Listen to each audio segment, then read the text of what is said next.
What is up, everybody? How's everybody doing? I wanted to talk about the latest film that came out this past week. It's called Star Wars, The Mandalorian, and GROGU. Now, before I get started, I wanted to give my review. And, this is a live feed. I like to watch other people talk about, their films. Talk about the movies they go to see, right? I know Obsession came out. I know I can take these headphones off. I know Obsession came out. I know they got this new film called Passenger, and there's other films that came out recently. Let me dim the lights down a tad bit, get more relaxing. I'm also working on a model kit here that I'm going to be doing while I watch the reviews for this movie. But before that, I want to give my own review, and it goes something like this. I enjoyed it. I enjoyed Star Wars, The Mandalorian, and GROGU. I feel like that's the longest title. I'm not sure what people's beef is with this movie. I guess because this started off as a TV series, a 3-season long show, and we already have, like a total of 3 Star Wars shows. There was this one, The Mandalorian and GROGU. There was The Acolyte, and then I think there was something else I forgot. It's based on the character that we saw earlier in the Star Wars films. I think Star Wars, for the most part, really works as a series of films, a series of movies, rather than TV shows, because it hits your attention span differently when you're watching a film than if you're watching a long series. And I think the filmmakers thought, let's turn this long series, season 3, it's got 3 seasons of The Mandalorian and GROGU, into its own feature film. And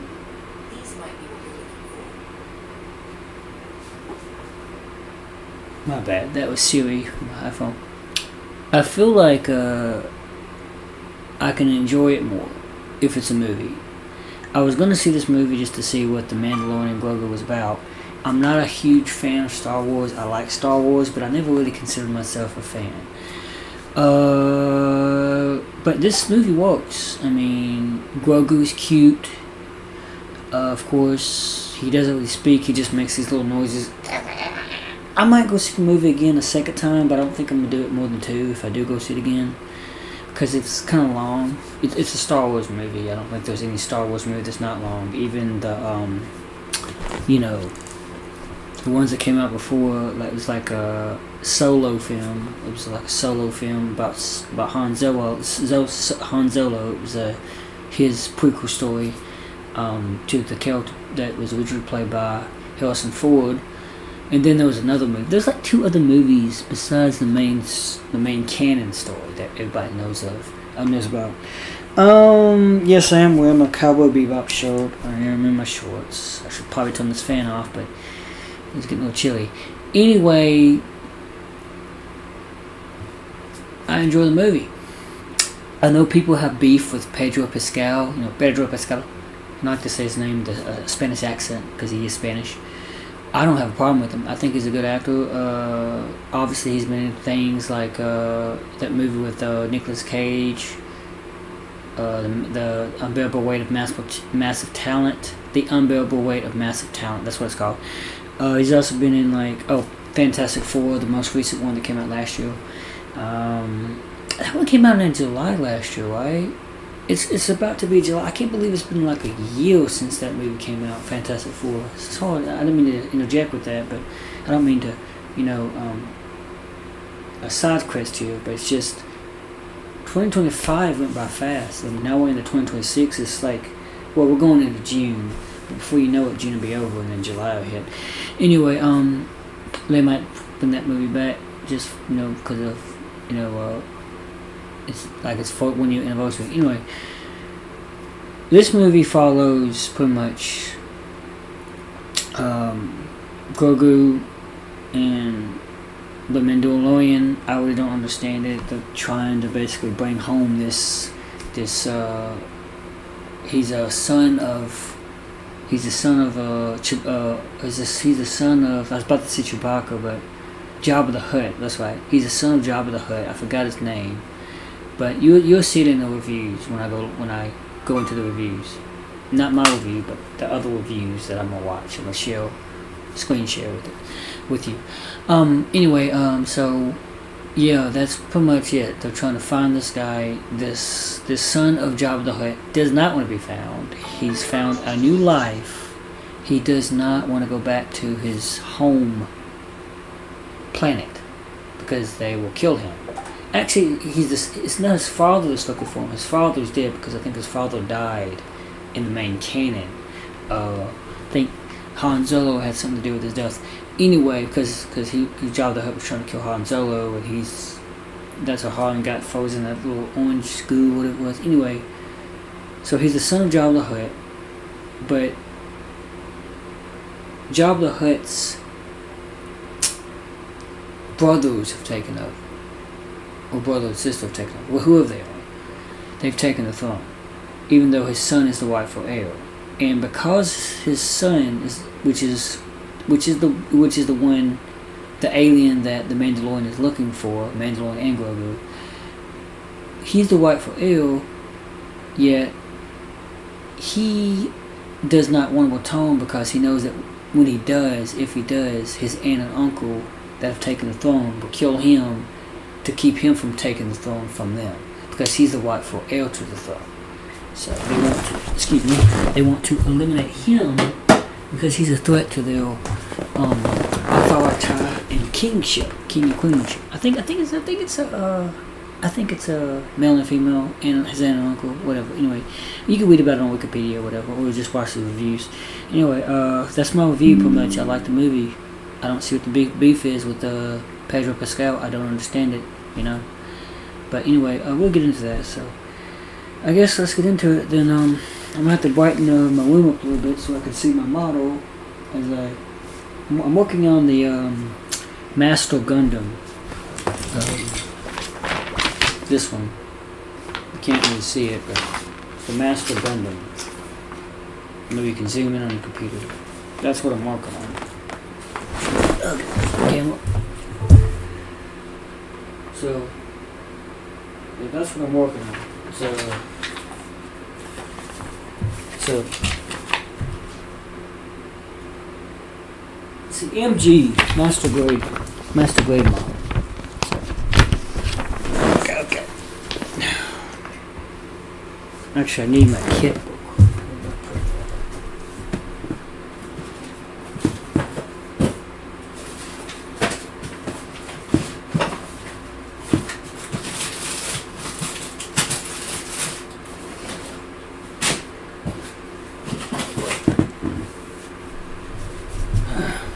I'm just gonna go ahead and start the live stream. Start the reviews.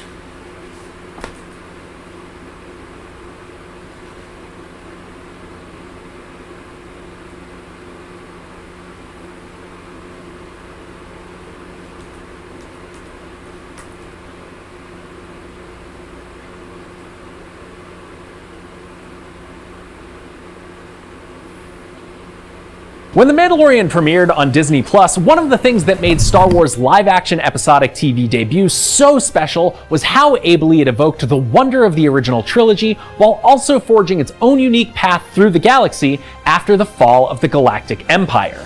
The Mandalorian and Grogu, the big screen debut of Din Djarin and his adoptive son, and the first new Star Wars movie in 7 years, gets caught almost immediately in a feedback loop of self-satisfied nostalgia, which it seldom pulls out of. I'm Tom Jorgensen, and this is my review of The Mandalorian and Grogu.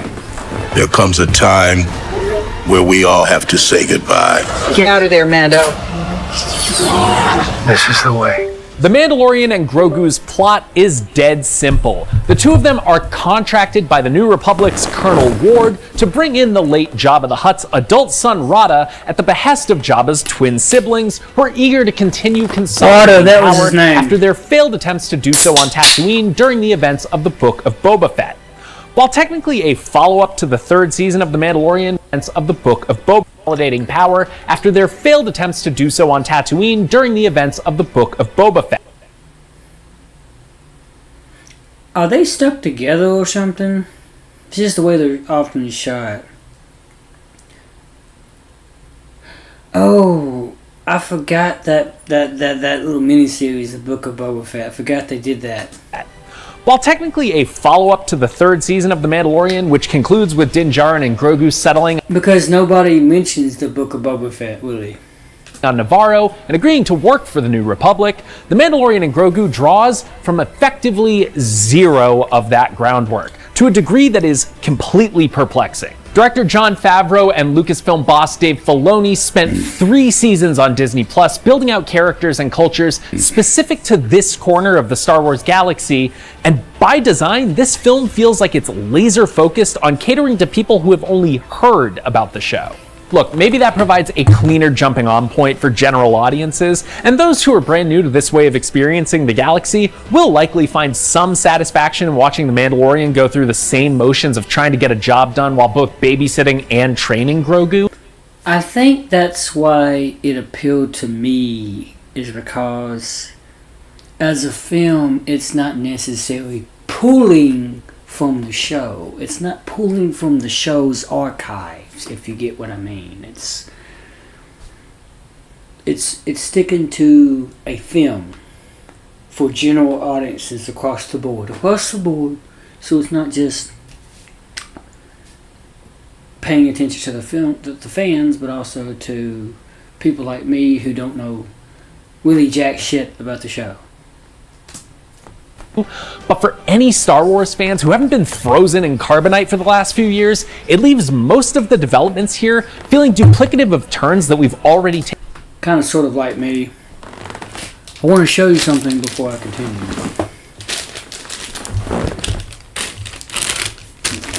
Go into first man mode.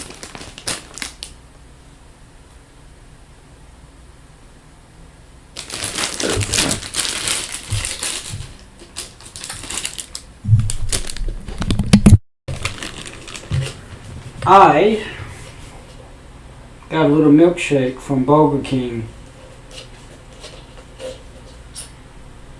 See? And also I got a collectible cup.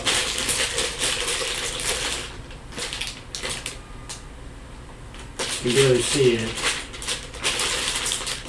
I kind of want to keep it in the bag though.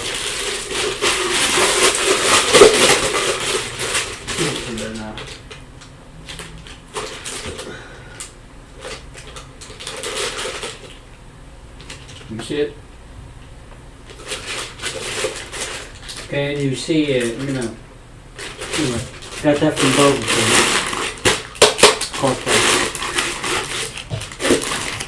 King. Drink a Sprite.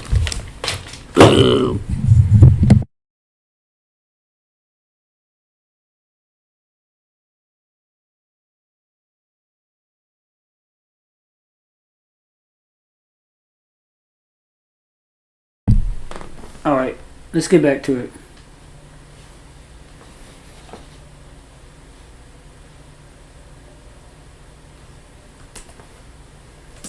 Taken in the series. It's like poetry. It rhymes. With things the majority of the audience will have experienced more recently than the last Star Wars movie we all went to see in theaters. That's like poetry, so that they rhyme. No, George, I already said. That's like poetry, so that they rhyme. That's like Experienced more recently. It rhymes. With things the majority of the audience will have experienced more recently than the last Star Wars movie we all went to see in theaters. That's like poetry, so that they rhyme. No, George, I already said. That's like poetry, so that they rhyme. Oh, never mind. By virtue of having his name added to the title, you would imagine that Grogu would have a lot more agency in this movie. But as such an outsized presence in the film, his weakness as a character starts to come into stark relief. We do see Grogu take a more active role in action scenes, like when he takes off after Rada in a stroller that seemingly has the top speed of a pod racer.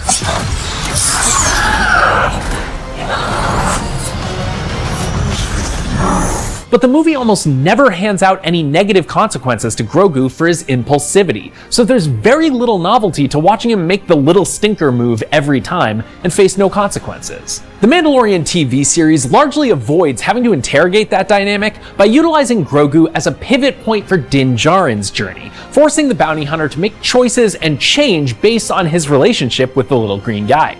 That means that the Mandalorian and Grogu needed to be all the more creative to spin a worthwhile story out of watching Grogu interact with the world through what means he does have available to him, and precious little of it rises above baiting the audience with his cooing or his hungry little tummy. You good? Din Djarin, for his part, never has real cause to underestimate Grogu's innate ability or tentative understanding of Mandalorian ideals, and so his occasional need to change his plan of attack based on his wildcard companion doesn't usually amount to more than a quick and easy shift to Plan B. This leaves Pedro Pascal, the voice of Din Djarin, feeling a little bit wooden here, as so little of what happens gives him call to modulate his performance away from the Mandalorian's staple calm. Both characters are incredibly capable and already understand each other very well by the time the movie starts, and the script from director Jon Favreau, Dave Filoni, and Noah Clore seems totally disinterested in rocking the boat. This is Star Wars at its most conflict-averse, and I can't help but notice that correlates to it also feeling like the most boring Star Wars movie yet. The Mandalorian and Grogu's drama being largely inert, we would look to the space fantasy spectacle to make up that lost ground. But the movie's action is scattershot at best. The movie's at its most exciting when Mando and Rada have to team up at one point during what's essentially a life-size game of Djarik, featuring the real monsters represented on the Millennium Falcon's holochess board. It's a chaotic battle that calls to mind the gladiatorial fight on Geonosis holochess board. Featuring the real monsters represented on the Millennium Falcon's holochess board. It's a chaotic battle that calls to mind represented on the Millennium Falcon's holochess board. It's a chaotic battle that calls to mind the gladiatorial fight on Geonosis, but it's also here that the Mandalorian and Grogu's biggest flaw with its action comes into view. Mando is primarily a close quarters fighter, but his fights here end up being a little tough to read. The movie heavily favors pitting Mando against CG creatures and droids in smaller rooms, and that often leaves Favreau's coverage looking for good angles to emphasize the work that Brendan Wayne and Lateef Crowder, Mando's physical performers, are doing to communicate Din Djarin's creativity and ruthlessness when the sabacc cards are down. If you'd only had this little green Psylocke, you would have beaten this. Ludwig Göransson, the series composer, does get some sabacc cards are down.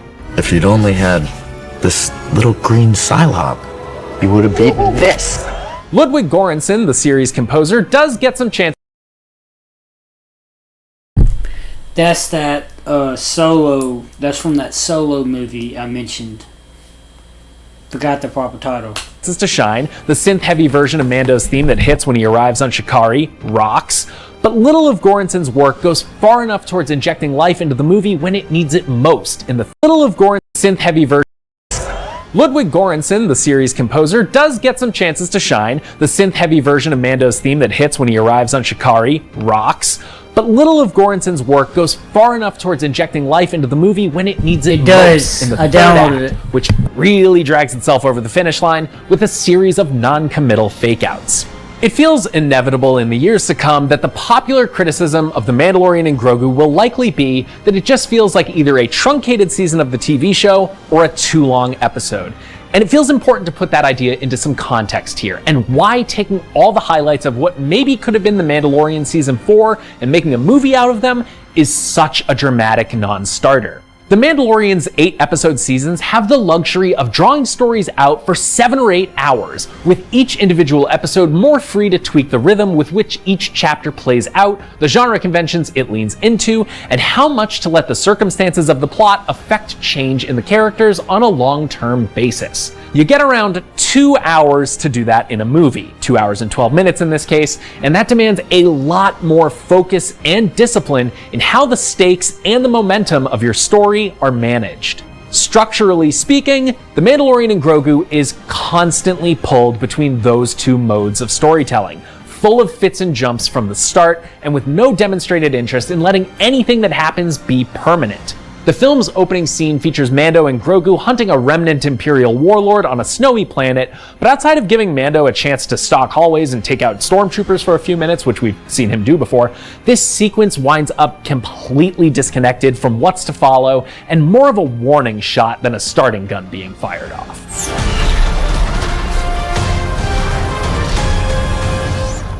Each scene's utility seems only to be getting us to the next phase of the mission and jeopardizing as little as possible for Favreau and Filoni along the way, should they decide to keep this sub-franchise going in the future. The Mandalorian and Grogu, to put it into X-Files terms, is a monster of the week and not a myth arc episode, and for a marquee cinematic event for the duo, that feels like a huge miscalculation in practice. Baffling as it is to have basically the entire cast of the show sidelined for the movie, a couple of brief and pretty unsatisfying cameos notwithstanding, there are a few supporting characters who breathe some life into the film. Sigourney Weaver's Colonel Ward is just there to hand Mando his missions and to tell him how good or bad he did on that mission, but if you need a steely commander who you'll believe would jump in an X-Wing along with the young bucks when it comes time to throw down, you could do a lot worse than Weaver and the effortless cool that she brings to the table. Meanwhile, Jeremy Allen White's Rada the Hutt winds up being the only character in the movie with any dimension. We meet Rada while he's being held captive on Shikari as a gladiator for a powerful gangster, Lord Janu, but he's fairly comfortable with that arrangement. Rada seems glad to be regarded by the bloodthirsty crowds on his own merits rather than being judged by the sins of his father Jabba. So glad that he repeats that character motivation nearly word for word the second time we encounter him. White's natural, even-handed performance, Rada's sensitive way with Grogu, and the good ideas that Favreau does have for showing how a ripped Hutt would fight, like the gator death roll that he does on occasion, make him a welcome presence whenever he's on screen. Yes! Impressive. The movie hints towards an intention to mine the interesting juxtaposition between Jabba and Rada and Mando and Grogu's father-son relationships early on, but it loses this thread by the time that Rada becomes less of an active part of the story in the second half. Star Wars Rebels' Zeb Aurelios, played by a returning Steve Blum, is also on hand as Mando's occasional pilot and New Republic liaison, and the two have some fun banter, but Zeb feels a little stuck between being a full-blown part of the story and an animated Star Wars cameo appearance that I can't imagine will get the general audiences the film seems to be focused on catering to all that excited. The Mandalorian and Grogu's one soaring achievement, the one reliably thrilling part of the movie, and so perhaps the clearest example of how ineffectively the rest of the movie mines the Star Wars universe for texture, is the crew of diminutive Anzellans that arrive halfway through to modify Mando's new Razor Crest ship. These little babus frick wind up joining most of the action in the second half of the movie, and let me say this unequivocally, they will be the only thing about this movie that I remember with any real fondness next week. Good shot, baby. And that's not just because of the hilarious mutterings and wonderful puppeteering that bring them to life. Through the Anzellans, we get the occasional chance to step out of the nondescript, sanded-down perspective of Mando and to see what life is like for these capable hard workers from nary a foot off the ground. They have a tiny spaceship that Grogu looks like a giant in, and the abject hilarity of that imagery aside, it's one of the only effective ways that the movie deploys the idea that Grogu is slowly growing up and coming into his own. It's kind of funny how the way it was shot, it looked like a wheel-length space shuttle, not space shuttle, starship, whatever they call it. But yet it's so small that when Mando sees it, he's like, "Kid, I'm not gonna fit in there." It's like a little toy. It reminds me of the Fantastic Four toy I had back in 2007 when I think I was 15. I got it from Toonami as one of the few times I actually won something on TV. I had to call the 1-800 number during the special Toonami section. When they tell you to call, when they say, they put on a commercial, "Now is the time to dial that number." I'm trying to imitate Steve Blum's accent when he played Tom, the little robot on Toonami. And I'd call the number and I had this little I've called the number and I won a Fantastic Four prize. It was like a toy prize. the toy was like their vehicle for that movie. Fantastic Four, The Rise of the Silver Surfer. Yeah, but you put all the little ones together, all the little spaceships together. That's what that little spaceship on that Grogu was in reminds me of, because it was that small. Like a little toy spaceship. But if you've got a bad feeling about salvaged creatures with silly voices from The Rise of Skywalker having room to be the best part of a movie called The Mandalorian and Grogu, there's not much here to make that feeling go away. We've all heard stories of the Mandalorian bounty hunter and a child. And so I'm giving The Mandalorian and Grogu a 5. It's another 2 hours and change of watching Din Djarin and his adorable green son fly to some planets and clear out rooms of monsters or gangsters every 20 minutes or so. But this is a Star Wars movie missing the thrills, the surprises, the challenges, the novelty, and a vested interest in seeing its characters grow and change. This is not the way. Let's save the rest for after dinner. Thank you for watching. For more reviews, check out what we thought of Mortal Kombat 2 and The Punisher: One Last Kill. For everything else Star Wars, you are already in the right place. IGN. We have not had a theatrically released Star Wars film since 2019. That's right, nearly 7 years after Star Wars Episode 9, Let's Forget This Ever Happened, we have one of the films of 2026. Let's Forget This Ever Happened. We have one of the films of 2026. Episode 9, let's... Oh, damn. Yeah, I think it was The Rise of Skywalker. Let's Forget This Ever... Yeah, definitely The Rise of Skywalker, because I see the character in it. Oh, yeah. Happened. We have one of the films... I like the title that he gave it, the subtitle. I like the subtitle that he gave. Films of 2026. I got the arm. So The Mandalorian and Grogu is the newest adventure of the Mandalorian and Baby Yoda. I know his name's Grogu, but I thought he was cooler as Baby Yoda. And to let you know, I've seen the first 2 seasons of The Mandalorian, but I never saw season 3. Just at a point, I was like, I think I'm good. And right off the bat, I can absolutely see why they screened the first. Just at a point, I was like, I think...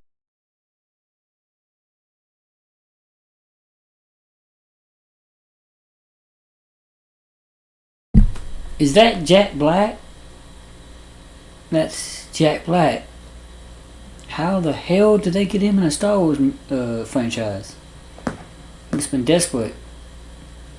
Both of them. He in the production company. I think I'm good. And right off the bat, I can absolutely see why they screened the first 15 minutes of this movie twice. It was the first 15 minutes at CinemaCon, I think the first 25 later, because the first 5 minutes of the movie is the best part of the movie and the trailer. I've heard the John Wick meets Mando comparisons. I don't actually disagree with them. You see his shadow ominously walking by, people are like, who's there? And it's just headshot, headshot, headshot, headshot. When he's being the bounty hunter angel of death to these Imperials, you're reminded how badass Mandalorians are. Then the movie keeps going and you realize the first 5 minutes of The Mandalorian and Grogu is the cinematic equivalent of using an Instagram filter on a dating app. Because as the movie goes on, not only does it lose steam, but it doesn't make good on its setup. The setup of this movie has on-screen text that tells the audience the Empire's been defeated and scattered. The New Republic's trying to build, so Mando has to go find a guy who might have information that can tell the Republic what the Empire's up to. What the Empire's up to. But then the movie goes, hey,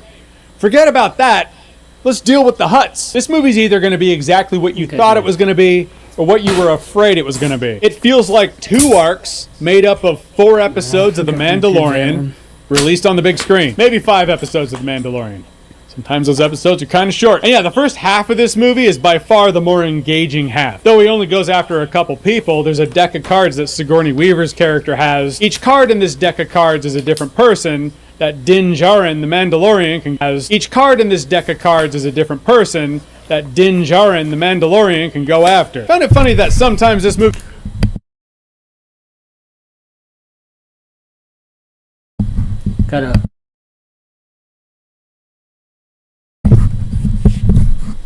does feel like a video game because that's actually the plot of the video game Mercenaries. I thought I was mute. I might have been muted. The reason why I keep rewinding it is because I gotta reheal some things. So bear with me. I don't mean to aggravate anybody. For PS2, done by, funny enough, LucasArts. Wait, I feel like I've made that comparison in another video. It wasn't a Mandalorian video, was it? I don't know. I do feel like I've made that comparison before, though. I feel like a video game because Jara and the Mandalorian can go after. Found it funny that sometimes this movie does feel like a video game because that's actually the plot of the video game Mercenaries for PS2, done by, funny enough, LucasArts. Wait, I feel like I've made that comparison in another video. It wasn't a Mandalorian video, was it? I don't know. I do feel like I've made that comparison before, though. But in the second half of this movie, I was checking my watch, man. Look, this might be a me thing, a subjective, well, of course it's a me thing, and of course it's subjective. Look, I'm just gonna say it. I've never found the Crime Lord space slugs interesting. I never have. I mean, the Jabba's Palace section in Return of the Jedi totally works for what it is, you know, to wrap up the Jabba the Hutt arc, the backstory with Han Solo, and to get Han Solo back. Also, it's cool seeing the heroes infiltrate the palace knowing they got a plan. But Jabba being a big, cumbersome animatronic that took multiple people to operate, it kept Jabba stationary. But now with CGI, we can make the Hutts mobile and make them a bigger part of Star Wars stories and plots. Great. Every minute spent with the Hutts in this movie was every minute that felt like a side quest. Only thing is, it's the main quest in here, which makes this whole movie feel like a side quest. Don't worry though, I imagine we'll find out what the Empire's up to in Season 4 of The Mandalorian, which this movie very well could have been, so Season 5? It's kind of cool that Grogu has more to do here, though at a point I feel like I briefly slipped into a Temu Minions movie, but Grogu's oddly, wildly inconsistent when it comes to maturity and powers. He does that in what, episode 2 of The Mandalorian? There's so many times in this movie, even a fraction of that force usage would have been pretty advantageous. The side door is open, man, just use the force to push the detonators out. No problem. But then we wouldn't have tension if you did that. Alright, you're right. I imagine the kids this movie's made for won't think about that. Just sometimes he forgets what he can do with the Force. Other times he's pretty powerful. Sometimes he's like a toddler in the cockpit just hitting all the buttons like a kid would. Sometimes he's pretty self-sufficient, like a teenager maybe, who is an Eagle Scout. Though, I mean, he's young and he's learning. He's still kind of like a little toddler, so... yeah, he's learning, but other times he's smart. You know, he's kind of like he's, I don't know, 3 or 4, maybe 5.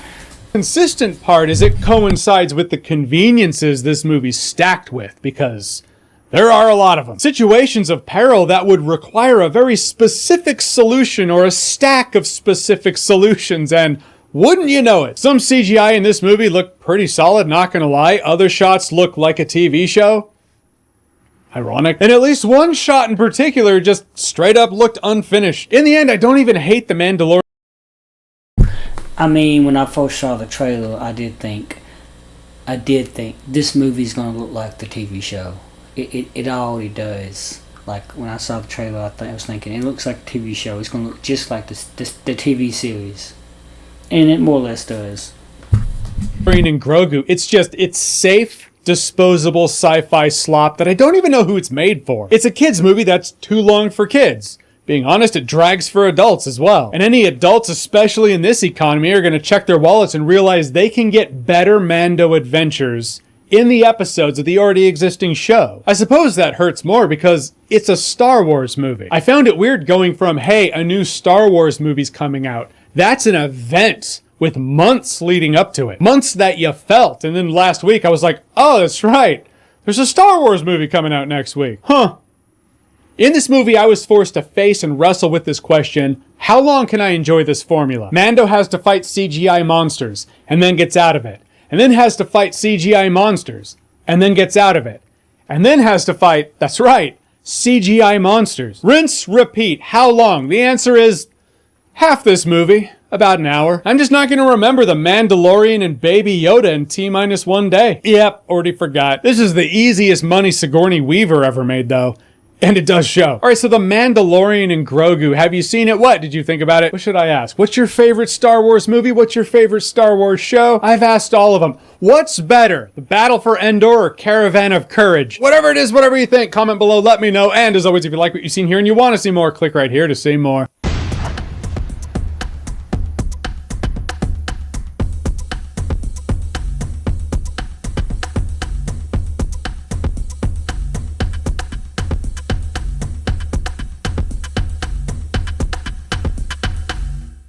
I think all the viewers are going to ask that question.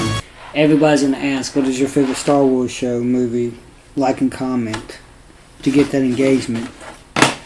So what is your favorite Star Wars movie or show? Who is your favorite character? Is it Yoda? Anakin Skywalker? My Anakin Skywalker's in mind. Just trying to find a part here. I think I might have found it.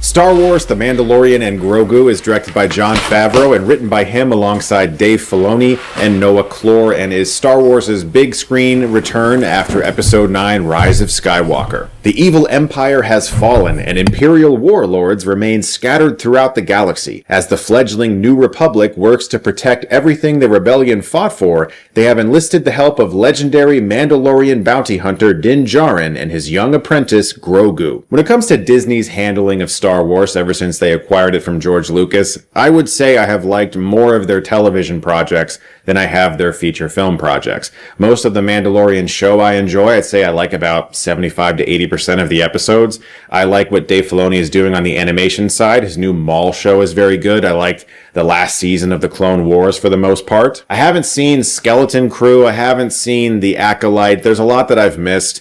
Andor Season 1 I finally watched and thought it was quite good. I still need to watch Season 2. I know, I'll get to it. So I was very interested to see how a big screen treatment of a Star Wars property that I already like on the small screen would translate to the big screen. And I can say that this is mostly kind of serviceably the way.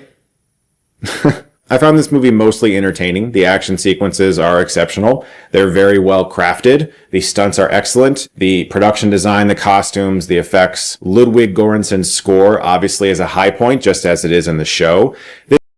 Ludwig Göransson's score obviously is a high point, just as it is in the show. This is, in presentation, very much so Star Wars, and I loved seeing Steve Blum get so much screen time as Zeb. Obviously, I love him. Tom from Toonami, represent forever. The man, the one and only. And I like Din Djarin. And I like Tommy represent whom gets so much screen time as Zeb. Much so Star Wars, and I loved seeing Steve Blum get so much screen time as Zeb. Obviously. See, I just mentioned Steve Blum. Didn't even know he was in the show.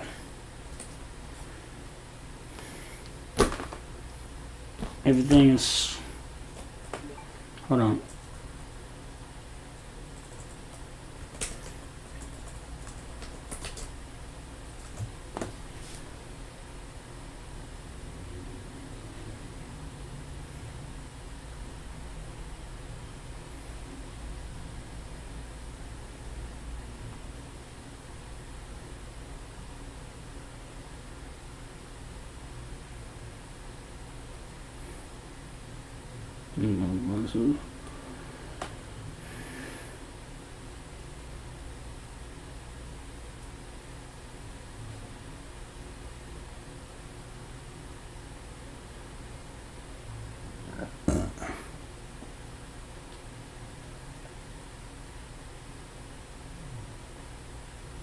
What of the Hut?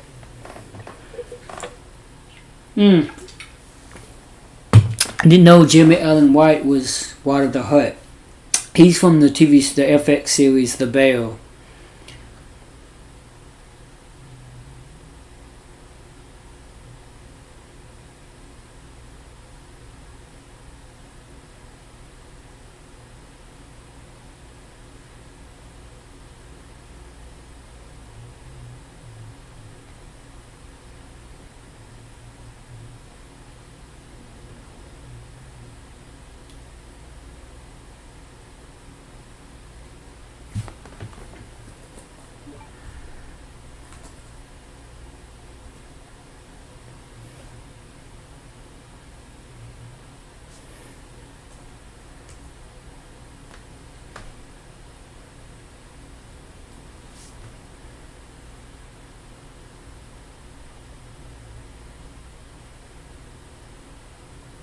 Trying to find the Wikipedia page.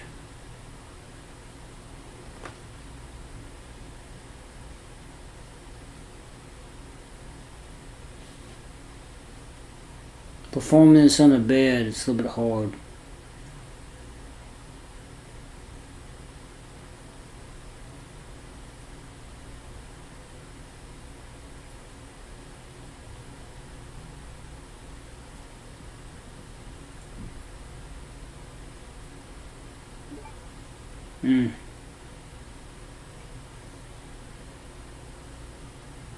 No, I've seen him before.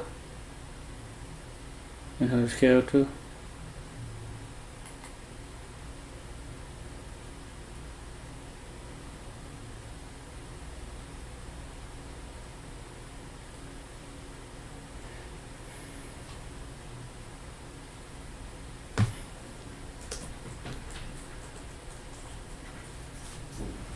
Yep. Steve Bloom.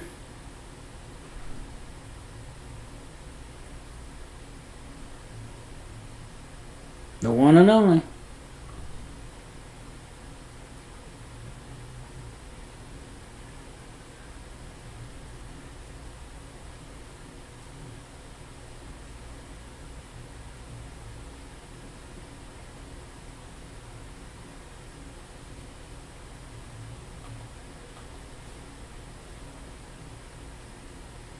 Let's see the Rotten Tomatoes score while we're at it. But we refresh the page to get the most accurate reading. I'm going to compare it to Obsession.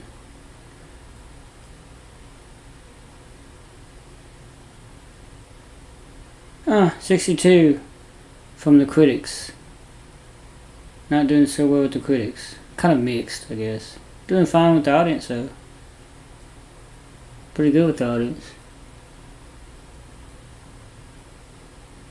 Comparing that to Obsession, damn. Everybody likes Obsession. It's a very good movie.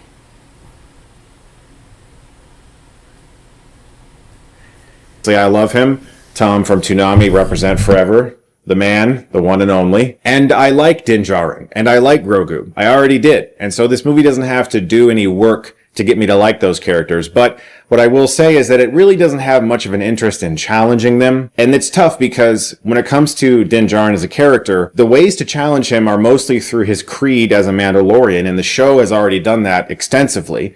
And then now it's really just Grogu, and whether or not you can put him in harm's way, and if Dad wants to protect his adopted son.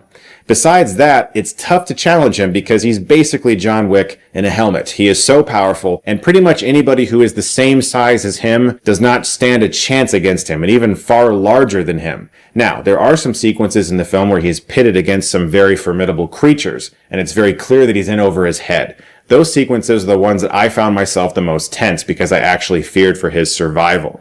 For the most part, though, he's in hero mode. And if you watch an action movie nowadays, you're going to get one of two things. You're going to get an Indiana Jones character, somebody who is escaping things from the skin of their teeth and not necessarily the perfect fighter. Those are usually the ones I appreciate the most. Or you're going to get John Wick. You're going to get Ballerina. You're going to get these guys who can just kick ass and like nobody can touch them. That's fun to watch, but I do find myself desensitized to it, and I kind of check out. And a lot of the action sequences in this film are handled very well. I mean, at the highest level of production you're going to see in a movie or in a TV show. When it comes to the stunts and the production and all of that stuff, it all looks great. It's just that I didn't really care about what was going on. You know, it was like, yeah, he's going to be fine. He'll be good. And I hate speculating because I'm not there. I'm not involved in this production, and I don't know anything about, like, what their approach was, but I can't help but feel like this was a palate cleanser as a film. You know, like, here's a Star Wars movie you can just watch and be entertained by and not be challenged by. It's not really going to do anything for the galaxy as a whole. It's not going to challenge the characters all that much or Star Wars mythology. It's just a watchable, entertaining movie, and forget about Episode 9. And I feel like that definitely could have been a company directive on this. Just give people something to munch popcorn to, and then we'll figure out the bigger picture of things later. I would say I enjoyed the first half of this film the most. Yep. He's out of line, but he's right. most. There are aspects of the latter half that are still entertaining, but there's this mission that he goes on to find a hut, and the film does something I haven't really seen before, at least in the movies, and that is it tries to humanize the huts a little bit. In fact, they speak English and stuff. Like, I was like, oh, okay, I'm not used to that. That's interesting. And that took some getting used to initially because they're so concrete in my head as bad guys. And, you know, the film does a fairly okay job at actually making one of them feel like a person. And I appreciated that effort. And that mission, I was pretty locked in on, although I felt the edit was just a little lethargic. There was something about the cut that seemed a bit too chill for Star Wars, because Star Wars is about a series of adventures. You know, it's very much so inspired by the same things that Indiana Jones was inspired by in George Lucas's creative mind. Those adventure serials where it's like cliffhanger, escaping at the skin of your teeth. Without getting into plot details, although there isn't really that much to spoil in the film, once that section is completed and it feels like they, you know, beat that level of the game that is this movie, there's a 20-minute portion of the film where it feels like it's restarted. Watch them make a game of this movie for the PlayStation 5 and Xbox Series X and the PC. Watch. Starting and figuring out what it is. Having seen the movie, I know what was going on now, but for about 20 minutes I didn't, and it is this movie. There's a 20-minute portion of the film where it feels like it's restarting and figuring out what it is. Having seen the movie, I know what was going on now, but for about 20 minutes I didn't, and it was like, okay, obviously the movie's not over yet. And they just did some things. And I imagine that those things are going to have consequences. And you're in a state of what is the movie right now, which is fine. I do like mystery, obviously. It's just that in a Star Wars movie, that's a long period of time to be wondering what the film is about. Once the movie starts again, so to speak, and you're sort of on the ride and you know where you're going, it picks up a little bit more. But there's a character introduced that assists Grogu at one point with some fish. If you see in the movie, you know what I'm talking about. And I feel like that character was forgotten about. Like, he vanishes. There's a part where they go to where he was, and I guess they're implying something, but I wasn't seeing a visual that made that implication clear. He just kind of disappears. The big finale of the movie, though, was admittedly pretty cool, and everything looked great on the big screen. But when it comes to a big screen adaptation of a TV show, I remember seeing The Simpsons movie and feeling like it felt bigger than the show. Of course, the first X-Files movie, Fight the Future, that to me did feel like an evolution. It felt like Chris Carter was given some real big screen money, with Mulder on that ship and all of the shots that Rob Bowman pulled off so well. When it comes to this, Star Wars is already so expensive even on the small screen. And so the translation to big screen, it didn't feel like it changed all that much from what we were already experiencing at home on the small screen. So that really is the choice you have. Is, do you want to watch this in a theater and spend a little more money? Or do you want to wait till it's on streaming? Because it does feel like an extended episode of the show. I like that show. And so I was okay with most of the movie, although I am mixed on some of the choices it does throughout the middle portion of the movie and kind of restarting itself. Grogu is adorable, and he's so likable in the movie immediately. They don't have to do all that much to make me like that little guy. And I do like Pedro Pascal quite a bit as Din Djarin, and as I already said, the presentation of the movie is absolutely wonderful. It sounds and looks great. It's just that as a story, I don't know if it feels like it is all that special to have the big screen treatment, like the first X-Files movie or like that Simpsons movie, where it's like, okay, yeah, I see that you guys are really taking advantage of this format, because Star Wars has always felt expensive and somewhat theatrical, even on the small screen. And you really have to look no farther than South Park Bigger, Longer, and Uncut, or the two Beavis and Butthead movies to see just how good a theatrical adaptation of a TV show can be, or Twin Peaks Fire Walk with Me, or Serenity. You can take a TV show and make it work for the big screen. And I'm not saying this movie doesn't. I'm just saying that it doesn't feel all that different. And so if you like the show, you're probably going to see a little bit more of what you like already. The question really just comes down to, do you want to spend the extra money, get in your car, and drive to the theater to do it? Because the film as a whole isn't like the resurgence of Star Wars in theaters that I hoped for. You do. I think it's totally fine, like I said, mostly serviceably the way. So yeah, what'd you think of The Mandalorian and Grogu? If you saw it, I'd be curious to know. It is not the best Star Wars movie ever, and it certainly isn't the worst either. It's McDonald's, you know? It's reliable. It's there. But you're probably not going to remember that you had. Well, Burger King. Not with McDonald's, it's Burger King. Have it the way. At McDonald's. It's like it just... And to my detriment, they are not the sponsors of my live stream of this video. Alright. just kind of fades, you know? Guys, thank you so much, as always, for watching. You know? It's reliable. It's there. But you're probably not going to remember that you had McDonald's. It's like it just kind of fades, you know? Guys, thank you so much, as always, for watching. Look forward to more videos very soon. And if you like this, you can click right here and get Stuckmanized.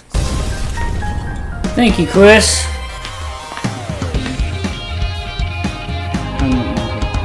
D6, 9, 10. What is happening, Magnifies? Just got back from seeing The Mandalorian and Grogu. I'm gonna give me a t-shirt with me and Scarlo on it. It's gonna be called The Magdalorian and Scarlo. Done in the Mandalorian and Grogu style. That's what I'm gonna do. Now, That's as funny. you know, I'm a huge fan of the first and second season of The Mandalorian. Okay? Third season, they didn't please the fans too well. This movie should have come out right after the second season. Having said that, you know, I'm a fan. So, you know, I always tell you, I give you fair reviews. Everyone has their biases. Some people like this, some people like that. Some people are more partial to action. Some are more partial to story and dialogue. Tarantino style. You know what I'm saying? So it just depends. Some people like big boom, pow, and special effects all over the place. You know what I mean? Just depends on what you like. But am I fair? I'm always fair. I always tell you the truth. How I You feel don't need a about TV show movie. for every goddamn movie. So, not every goddamn movie. in this movie, No. the Mandalorian takes on a job to go get a hut. And in doing so, he finds out that dealing with the huts, as usual, there's going to be some damn backstabbing and shenanigans. And that's exactly Yeah, what that's goes happened on. with, Han Solo. By the way, in this movie, this is my first time seeing a built hut. Okay, I'm talking, I whoop your ass hut. And, of course, Meaning that he was muscular. He was muscular. He was stout. Huge. Like he was pumped with muscles and shit. Grogu is with him. And it's the you know, the all the lovable, cute Grogu stuff, all the feel good father and son moments, and in between all these shenanigans with the huts, the Mandalorian gets in some trouble. And while he is Grogu's protector, there becomes a point in this, and it was alluded to in the trailers, to where Grogu became his protector. And he did. And he did a damn good job at it. He did a damn good job. Now, I know a lot of you, the fans seem kind of, you know, as far as Grogu not talking. This is how I kind of look at him. I look at him like Maggie from The Simpsons. They could go years without him talking, and they could still tell a great story. They could age him up, and I know they know that first of all, they took a risk by even naming him. Okay, because people got mad at his name. Grogu was fine with me. People kept saying it was too close to Goku. I don't see that. Like, I get it. I get what you're saying. Him being special and Goku and Grogu. I get it, but I just didn't. I was like, I don't know if that influenced his name. You know what I mean? They would take a chance giving him a voice. You know, he has mumbled a little bit of this and that, but you usually just hear different baby sounds and cooing from him. But he does understand, you know, the Mandalorian whenever he speaks to him, and he communicates in his own little way. He twitches his little ears and goes like... they could age him up and have him talk eventually. I actually hope that they do. Maybe they can make a badass out of him like they did with Yoda. For those of you that know, Yoda is my favorite Star Wars character. I love his wisdom and his badassery, and he's funny. You know what I mean? So, you know, second would probably be... I have a hard time with this, but it's kind of like Luke, Vader, and Darth Maul are kind of all flip-flopping for second at different times. So I have to get back to you on that. But the special effects I thought were pretty good. I thought some, you know, were some needed a little bit of help, you know, and you're dealing with practical effects in this too. Grogu, you know, he's a puppet, you know, so there's plenty of that, you know, depending on what you feel about that, you know what I'm saying? Like, because he's clearly a puppet, but they do some things there's certain things they do with him where he probably is CGI, but there's certain things they do with him that really look like the creature is moving, you know, like he's real. And then there's certain things they do with him, like clearly a puppet, clearly, you know what I mean? You know what I'm saying? Kind of like with Yoda. There's certain things where he looks more real than other times, you know. So, we do get a happy ending. Which I like, but there are some stakes involved, and you don't know what they're going to do with these characters. You don't know what's really going to happen or not, you know. So there's no post-credit scene. Someone makes a cameo. Y'all may like the fact that he makes a cameo, and you may not like the fact that he makes a cameo. I would just say that there is a cameo or something that people were really hoping for. Sadly, no. So I know a lot of you know what that is. Some of you may be thinking of someone else. I could see the fandom thinking of one of two characters that they would hope would kind of make an appearance or a cameo, and neither one. So, you know. However, me and Scarlett were having a good time. We were sitting there, you know, the giggle that aunts and uncles and parents do when they're watching something cute that a child is doing, or that children are doing, or they're watching an interaction of parents and children, or children and grandparents, or children and aunts and uncles. That's how we were giggling throughout the whole movie. I personally had a good time. It is not a or something like that, I don't know. A great film, and it's not a bad film. It's somewhere great film, and I personally had a good time. It is not a great film, and it's not a bad film. It's somewhere between mid and good, and I give it a 2.75 out of 5. And look, we don't need to have everything does not need to be great or at the absolute worst. It doesn't have to be. You can have some in the middles. That's how I feel about this movie. It's good. It's good enough. It's good enough. So stop thinking that everything has to be either the best film or the worst film. It doesn't. 5 woos.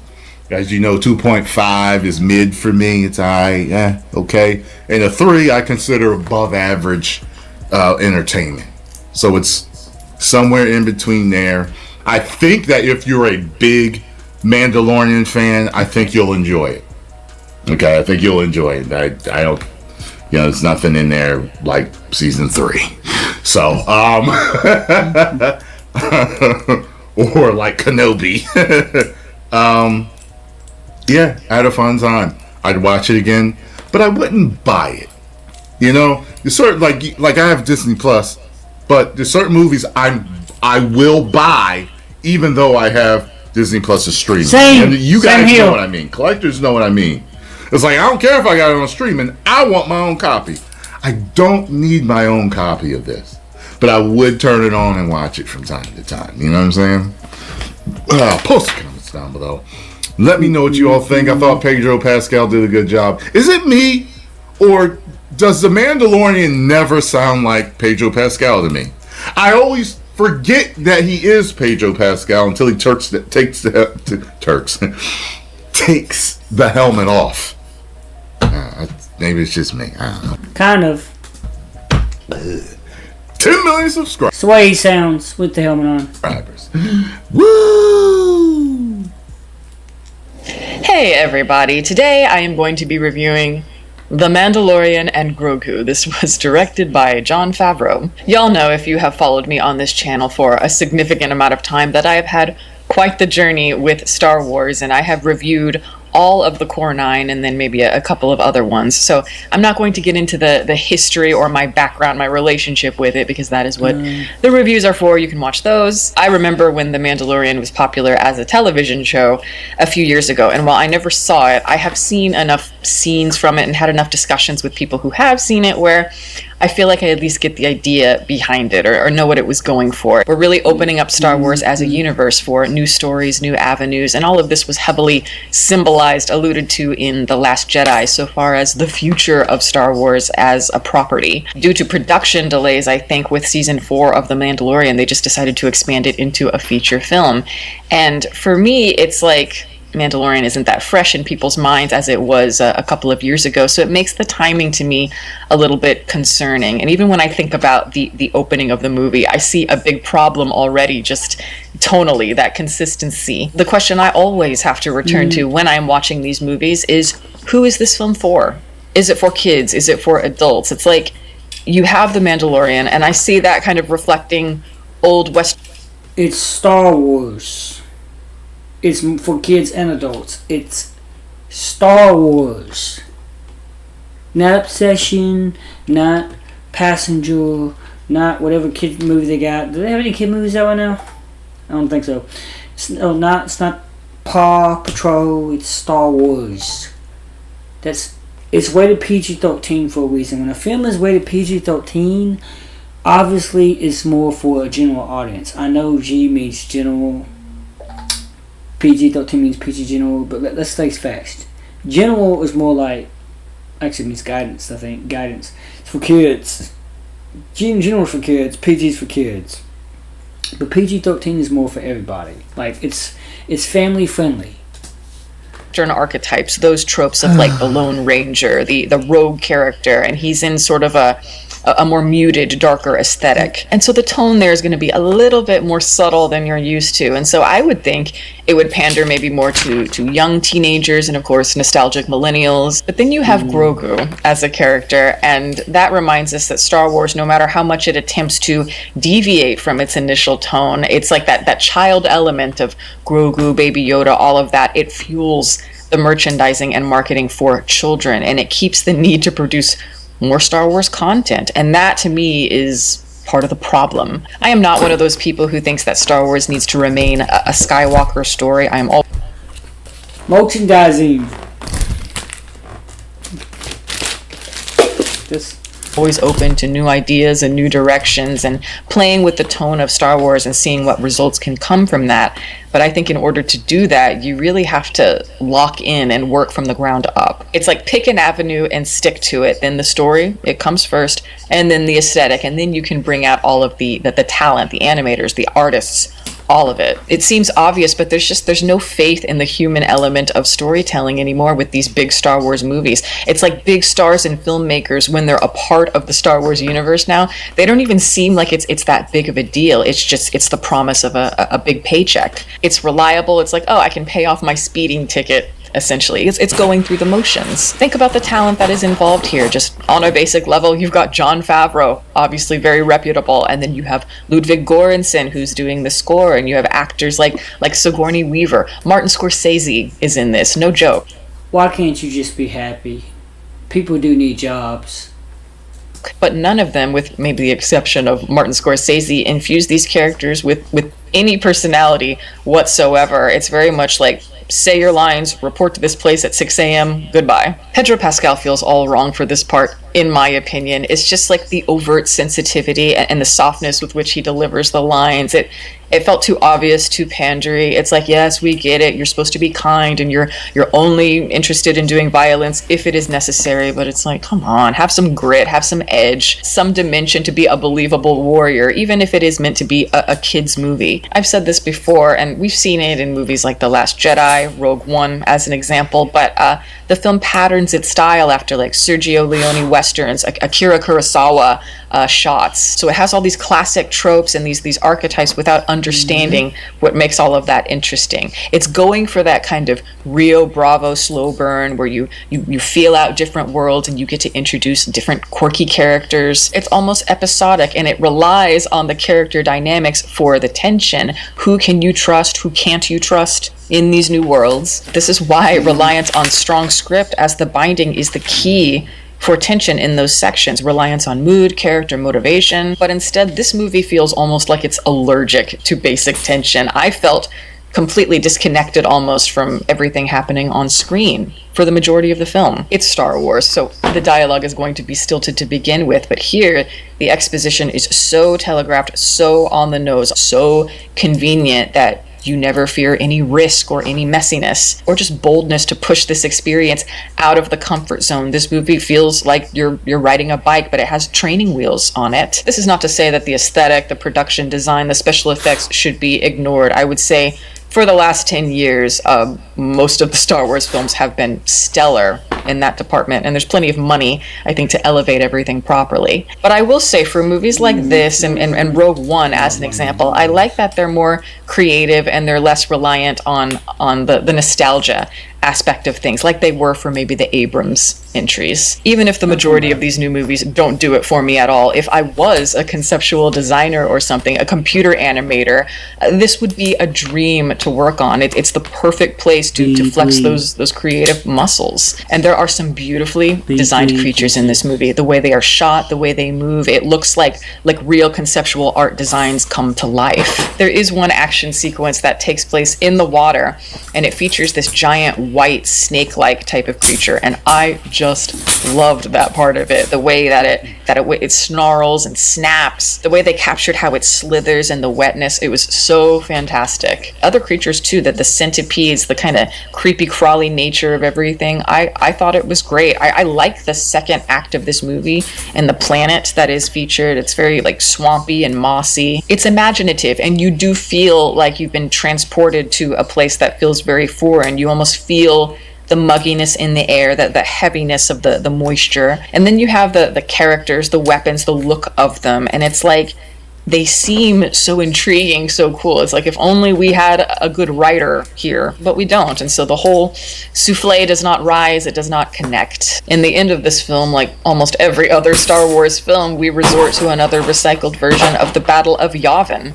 which feels kind of eerie at this point, because it's like you're seeing these shattered pieces of Star Wars and flashes of what it once was, all fragmented. It's like I can catch certain sparks, whiffs of remembering what Star Wars used to be back when it was exciting and born out of passion and ambition, creativity, but then I am pulled right back quickly into the lull of like reliable corporate slop. And that's just a cold, not a good feeling, despite how beautiful everything looks. I don't get it. It's like this thing is so expensive and it just didn't connect at all. Like seeing all the visuals and everything, and yet my mind was in an entirely different place. So it's like, yeah, the movie, it has guns, no ammunition. I do still believe it is possible to make a good Star Wars film outside of the core movies. It's just, it's hard when the Disney stronghold is as tight as it is. My real question for this, though, is the one consistent thing with Star Wars, and the one thing they are very, very good with over time, is the marketing and continuing to find ways of bringing Star Wars to new generations every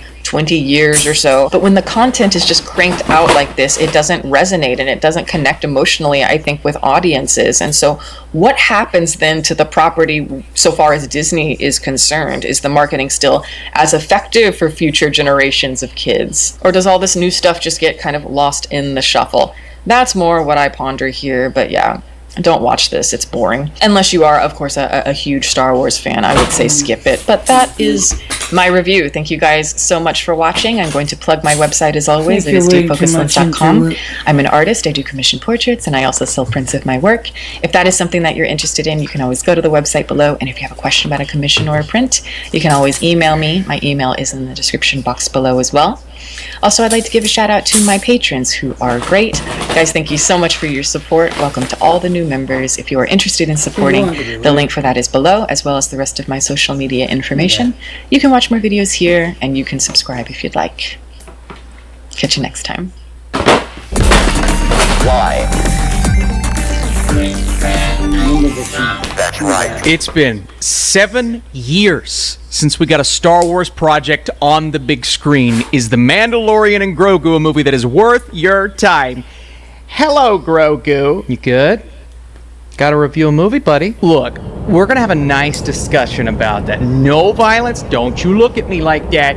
Oh, you're so cute. What's up, Flick fans? Welcome back to the channel. Mandalorian and Grogu, a brand new Star Wars movie to talk about. I was excited but hesitant, kind of based on the trailers.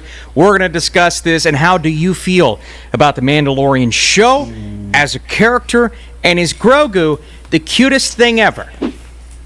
Or the scariest thing ever? The cutest thing ever? Or the scariest thing ever? The plot's interesting. I mean, it's really a series of events that feels more episodic. I think that's what you're going to hear a lot coming out of this film. But really, it's Mando and Grogu going off on a series of adventures, and it feels more episodic. I think that's what you're going to hear a lot coming out of this film. But really, it's Mando and Grogu going off on a series of adventures, and the film feels very distinct with both halves. The first half kind of ends, and I'll talk about what the missions were here in a second, but it ends and I'm thinking, wow, that was kind of flew by, and I had a pretty good time with it. And then you realize there's an hour left of the movie, and we've not really hit on the Hutts and Jeremy Allen White's character, and we've not went fully in that direction yet. And then you realize that the movie's kind of setting off on that path, and even with two very distinct storylines that do admittedly come together into one, I was lacking a lot of depth with this movie. I was also lacking that overall Star Wars-y feel to the universe. And look, I'm not a guy that, at this point, I don't need a lot of cameos. I got my epic moment filled with the first few seasons of Mando, with Ahsoka, with Boba Fett. And now, I don't want you to think this is going to be an entirely negative review. I think there's an entire audience built for this movie to impact, and so they're going to have a great time with that. We'll talk about what that is. Does it hold those action sequences that do feel very Star Warsy? And I do want to pause there. I don't even need this movie to feel super Star Warsy. I look at a show like Andor that doesn't really feel like Star Wars, but it's just distinct enough that it has something to offer for everyone, but also holds a little more merit thematically beyond just what we're expecting from Star Wars. And so, not that I need that out of Mandalorian, but there are times when I'm watching this movie thinking, this could have been 3 to 4 episodes. This could have been a middle portion of season 4, as opposed to a movie. And it does kind of have that feeling while you're watching, like this, it feels like a TV show on the big screen. Now, a lot of people are going to enjoy that because some people prefer TV over the movies. But I want my movie to feel fully cinematic. And I don't just mean visually, because again, some of the action scenes are really good. I mean, the way we start out this film with a handful of action sequences, it looks great, man. I mean, we're capturing the essence of Star Wars in the beginning, and I'm sitting back going, no, we're off on a great note here. And this start is going to lead us down a path that's going to make me fully embrace and enjoy this movie. And this movie almost has this James Bond feel to it. I mean, obviously, The Mandalorian, he goes to a planet or a place, he does his thing, carries out his mission, he's a bounty hunter, bada bing, bada boom. We go into the next episode. This movie, bada bing, bada boom, we go out on the mission, he's a bounty hunter. Instead of one target, there's a series of targets in the first half of this film, and then in the second half, we're kind of dealing with the underbelly, the crime world of Star Wars, and that's been handled both poorly and epically in the entirety of what we've seen from this universe, right? I say poorly. More recently, I've not loved what they've done with the underworld in Star Wars. But this movie hits on all of those notes, man. There are times where I'm watching this thinking, no, this is really cool, and if we expanded upon these characters a little more in this scene or sequence, we would be onto something here. But there are other times where I'm watching the Hutts, one of them, the main one kind of played by Jeremy Allen White, thinking, first of all, why'd you cast Jeremy Allen White? I love him, but it's unnecessary. And Rana the Hutt is a character that they are really trying to make work in this universe, and I just don't find myself being all that interested. Apologies, my mind is racing in 50 different directions, but Star Wars as a whole, can be classified as a movie series and characters geared towards kids and characters that could come across as cartoonish. I mean, Return of the Jedi, there's a lot of that. At the same time, I found that Mandalorian and Grogu leaned in that direction a lot more than it should have. And not to say that kids don't deserve a movie like this, because that's absolutely what they're getting. Like, when my daughter gets of the right age, I think I'm going to show her this, and she's probably going to have a fantastic time with it. That is not inherently a bad thing. George Lucas himself said, I have created a lot of these characters for kids. Jar Jar Binks, who I am not a big fan of, was a character that he created for kids. And guess what? When I was a kid, I enjoyed watching him. And a few years later, I'm like, yeah, man, he's annoying. Lisa be so annoying. That's a bad, what is that? But I'm watching Mandalorian and Grogu, and I'm enjoying the series of missions that we're on in the first hour and kind of the fallout, the collapse of the Empire. And we're still exploring that, which is fine. But I'm thinking there is a bit of a lack of depth to the missions, to the characters, to the lore of Din Djarin himself. Like, the relationship with he and Grogu, that's something that was heavily explored and really focused on, especially in Season 2. And then by the time we get to the end of Season 2, I'm thinking, oh, this is going to grow and expand. In Season 3, we're going to learn a lot more about these characters, but we're also going to continue with our missions and whatnot. We didn't learn that much more. And then we get into this movie, and I'm thinking, oh, this is finally not only more of that, right, that growth in the relationship, but Grogu himself. We're going to see growth within the power sets and the Force and the fact that he's learning how to operate all these things, and we didn't get a lot of that. And so I'm thinking, if the point of this movie was to just show us what the television show would have showed us anyway, then why is it even a thing? Why didn't we just get that next season and include these things in that season? Whereas a film should have kind of expanded on a lot of those ideas and those themes and maybe give us more with these characters, more emotional moments. We get a couple of those. But I grew up super emotionally invested in Star Wars, in its world, its lore, its characters, the simplicity of it all in the beginning, but the fact that it's been able to expand upon that over the last 25, 30 years. And this movie does somewhat thrive on its simplicity and just the cuteness of the character, the charm, the kind of Saturday morning cartoon feel, which a lot of people are going to enjoy. But again, you could have just delivered that in a few episodes of Season 4, as opposed to making that a movie in itself that doesn't get me nearly as emotionally hooked as I have been on Star Wars before, and delivering an experience that some are going to have a lot of fun with because it does have its charming moments.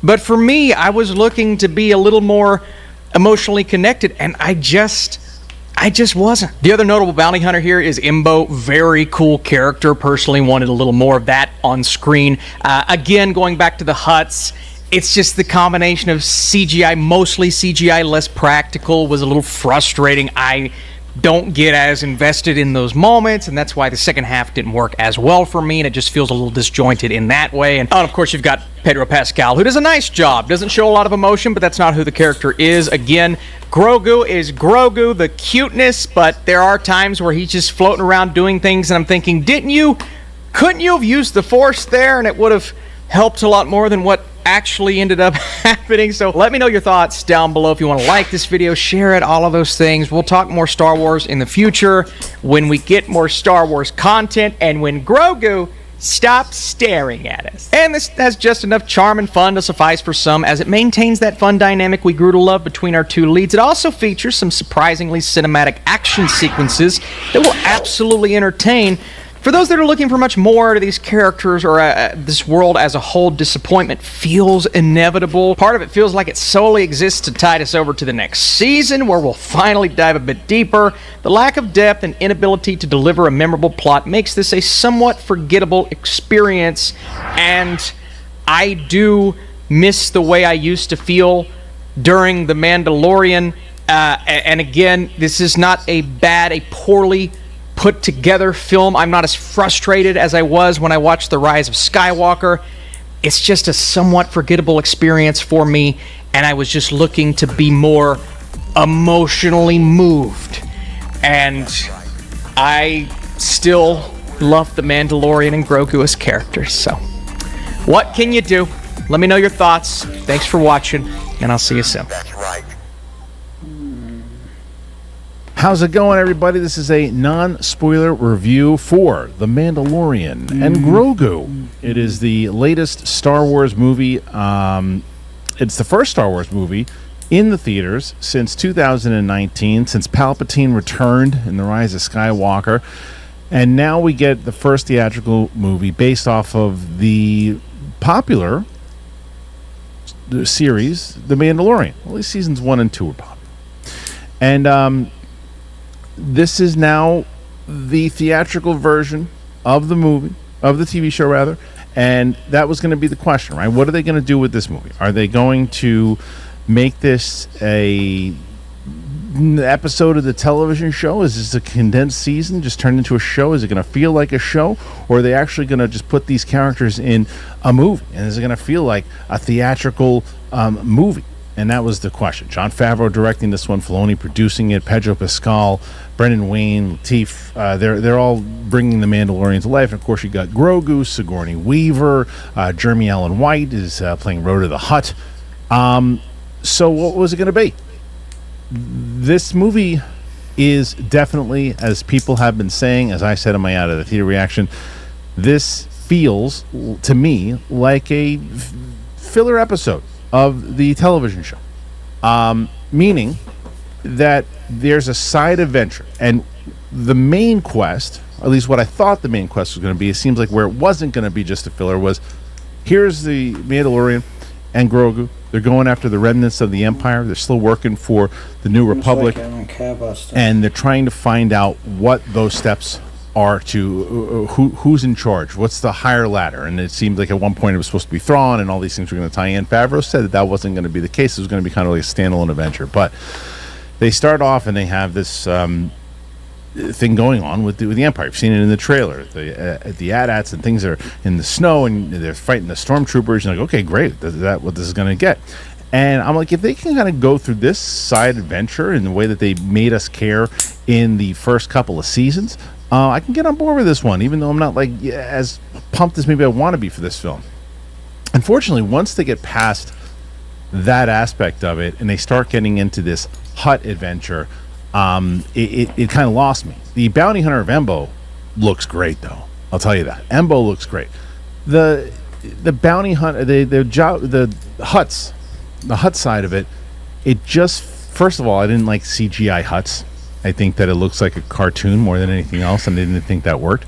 But it just, I was kind of bored with this aspect of it. It felt like a side quest in a Clone Wars episode, which is great for television and great for if you're doing 12 or 13 episodes and Mandalorian and Grogu have to go off on a side quest for a second and then it's going to loop back into the main storyline. Then for television, I'm okay with that. For the movie, the IMAX side of it, the way that it looked theatrically, it looked good. And IMAX, it looked really good, to be honest with you. And there's some great battles. There's some great fight sequences, really great stunts in it. And it didn't look, in that aspect, it didn't look TV-ish. Like that part of it. It's the story. It's the plot itself that I don't really know what the story was in general. And I also don't know that I think that if you're like anywhere between like 8 to 12 years old, you're really going to like this movie. Really gonna like it. Not to say that people who aren't 8 to 12 aren't gonna like this movie, but I think if you're 8 to 12, you're really gonna like it because I think that's who it was geared towards. And they're not really. I think that yes, you don't necessarily have to watch The Mandalorian in order to know what's going on with this movie. My issue is that because you're missing out on a lot of things emotionally and not connecting with a lot of backstory with these characters, that if you just walked in for the first time, I don't know how you get invested to it because they don't describe too much about either one of their backstories. You don't really know how Grogu got with the Mandalorian. You just know that they have this relationship, father-son type thing, and that he's protected him. Grogu's hopping around, he's making baby noises, he's doing this, he uses the Force from time to time, and there's nothing that has progressed since seasons 3. If this was like an in-between season 1 and season 2, like, okay, it's a little side adventure leading into 2, and then we're going to be getting into season 2. We'll figure out what's going on. We've progressed so much within 3 seasons of these 2 characters that nothing new happens with them that we didn't know already. Even the Mandalorian lore isn't there as much. They don't really play into it. Sure, the helmet stuff is mentioned a few times, as you see in the trailer. You get to see Pedro's face, and they knew that they were needed to do that in order to sell this movie. And when he's there, he's a really great actor. He delivers role, does what he has to do.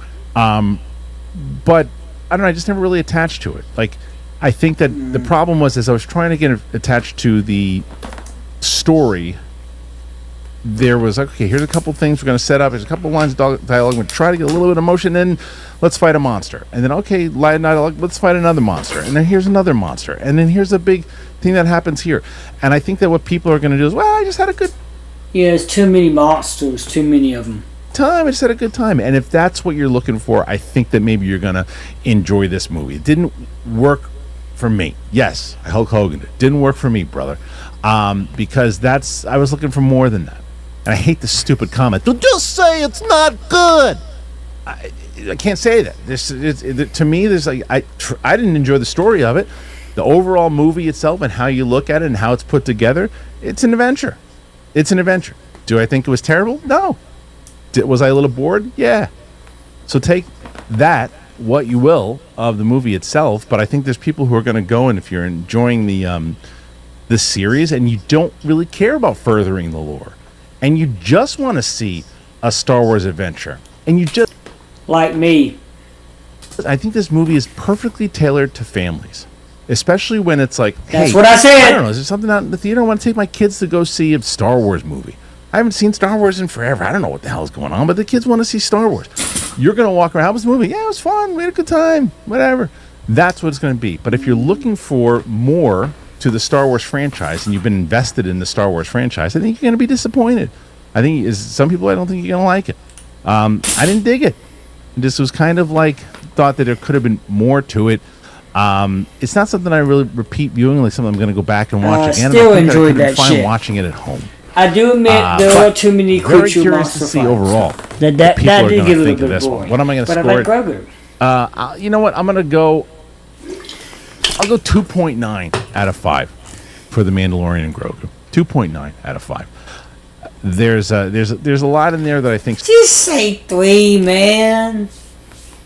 Don't do 2.9. Don't do that. Just say 3. Look, either put 2.5 or 3. No in between. Star Wars fans and people who just can just eat it all up, then they'll dig it. I think most people who just want to go in there and love it are going to love it. But going in with a critical eye on this one, for me, it's just disappointing. So that's my overall thoughts. Not everybody's going to agree with it. You might agree with it. You might not agree with it. I don't know where you stand. What do you think? Put your thoughts in there. Let me know. Make sure you click like, comment, subscribe, do all that and more. You're going to see this in the theater. You're not going to see it. Very curious to hear your thoughts on The Mandalorian and Grogu. You know what it is? I think the other thing, too, is I'm seeing other people who are talking about how, oh, yeah, and I talked to a bunch of colleagues and said, I just really went and had a good time with it and thought it was a fun adventure. And I was like, well, didn't the standard from Star Wars kind of diminish a little bit, though? Is that where we're at, though? Because it just feels like the magic isn't there in this movie. And Star Wars is always kind of like a special event. And it was always when Star Wars was coming out and a movie was coming out, you knew it was coming out. You're excited for it. And it was just like there was this something in the air that a Star Wars movie was coming out. And I didn't feel that, and I think that, maybe I hold it at a different standard, that I think that I want it to be more than just a fun adventure. I want more than just it's fun. That was before it was bought by Disney, because that's how Marvel used to feel before it became the MCU, the MCU as some people call it, before Disney bought it. I want it to be, this is great, and it wasn't great, in my opinion. So I'm very curious to hear what you think. You could disagree. You could say a good time in the theater, and I hope that you did. And if that's what you're looking for in general, that's all you need from Star Wars right now, then that's all you need. All right, put your thoughts in there. Let me know. Click that like. Hit that subscribe button. And we'll see you back here on the flip side. Bye. All right, I've talked about Delphi before, and I want to tell you about them again. A lot of people, you throw in your comments. You have your comments in there. We're active in the comments. We ask for comments all the time. But what if you could actually make money from your comments instead of it just sitting around in the comments section? So I've talked about Delphi, and what they do is they turn debate into something real. It's an information market, which means that you don't just vote, you actually back what you believe is going to happen. So I have a market that I just created, and it's whether or not Rage Hulk is going to reappear in Spider-Man Brand New Day. So if you have that opinion on it, and you think either he will appear, he won't appear, he'd be Smart Hulk, he won't be in the movie at all, it's now your chance to prove it. We know he's in the movie. Hit the link in the description and jump in. So a reminder, if you haven't checked out Delphi, it's not just another poll or a comment section, it's where you can actually see what people believe based on real conviction. So my Rage Hulk Brand New Day market is live right now, and you can watch how opinions shift in real time as people just pick their side. Seriously, go to the link in the description, jump into the market, and get involved. Don't just watch, take a position. Before you go, don't forget to check out the Brand New Day Rage Hulk market that I have up there, the one I mentioned. This is your chance to actually back your opinion on whether or not Rage Hulk's going to appear in Brand New Day. Don't just have a take. Put it to the test. See if you're right. Do I get it paid for it? Will I get paid for doing it? Right. Click the link in the description right now. Will I get paid for my time? And make your choice. That's Delphi. Star Wars The Mandalorian and Grogu is in theaters right now. The story starts in this movie, but it actually will be resolved in next summer's big screen adaptation of The Book of Boba Fett. Huh.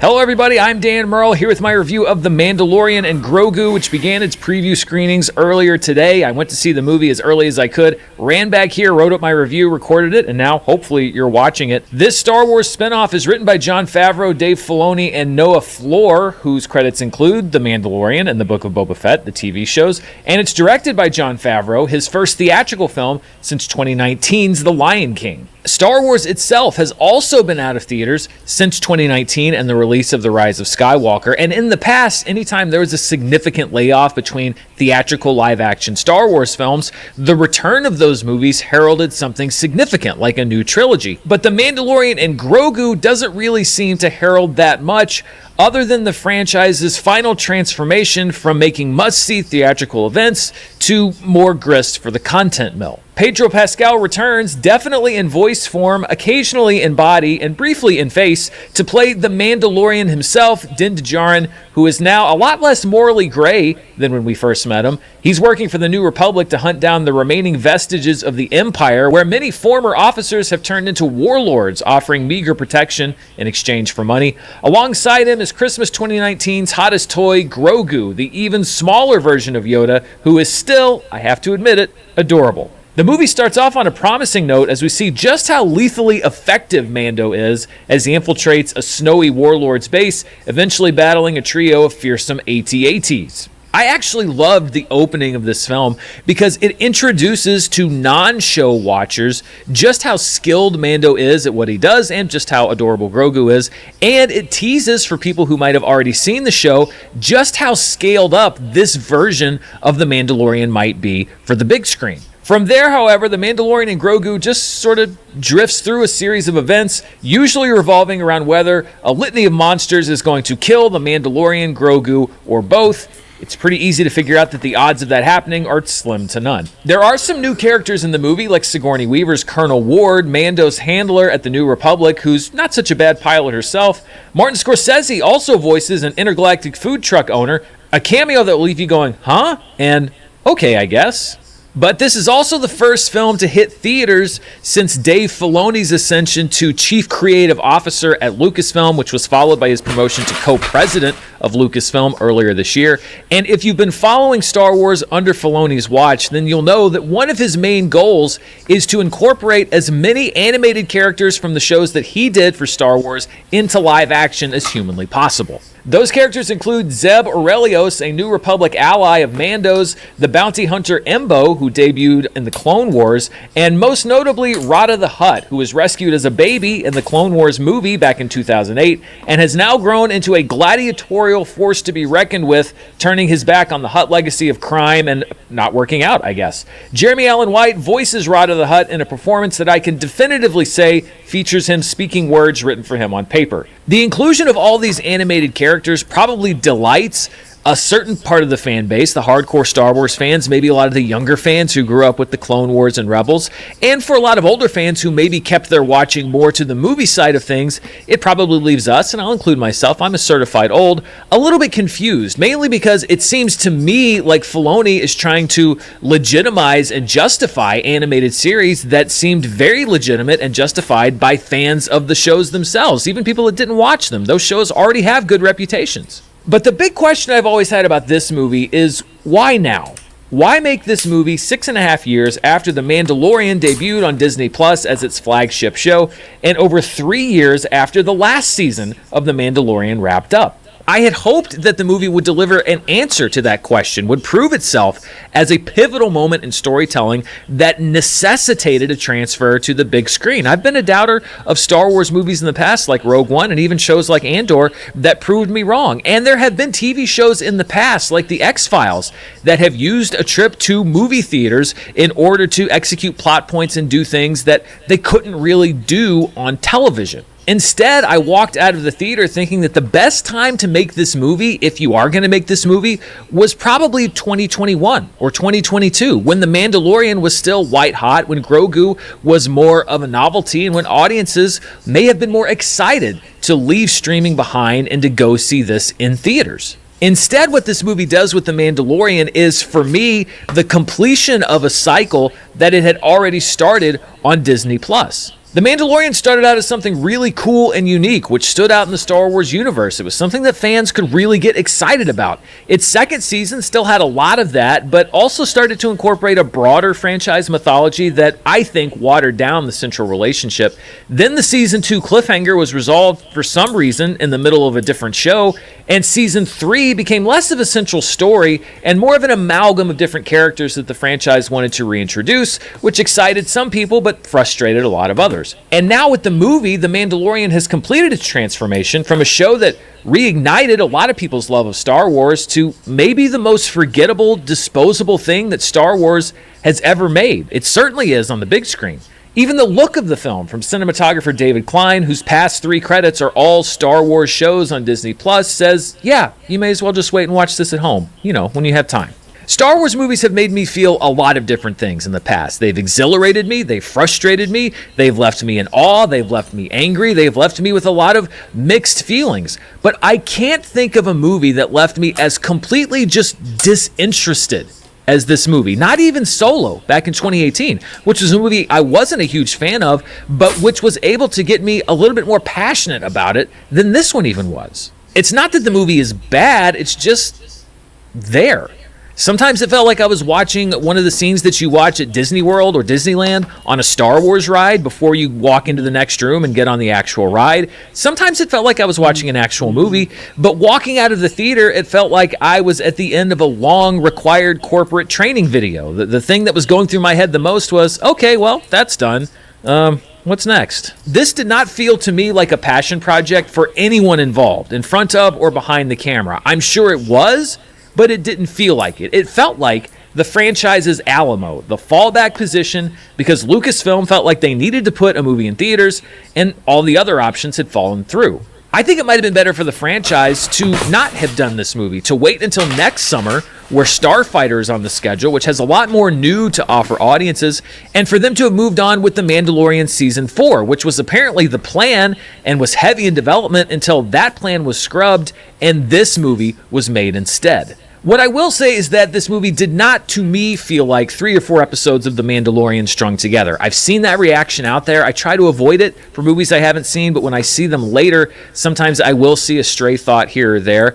Jon Favreau has said that this is not what the planned Season 4 of Mandalorian would have been, and I believe him. I take him at his word on that. What it does feel like is the product of a team that was tasked with making a Mandalorian movie with no solid idea of what that movie should be. It doesn't really shake things up, it doesn't change anything, and it doesn't tell a story that feels compelling enough to say, yes, this needed to be its own film.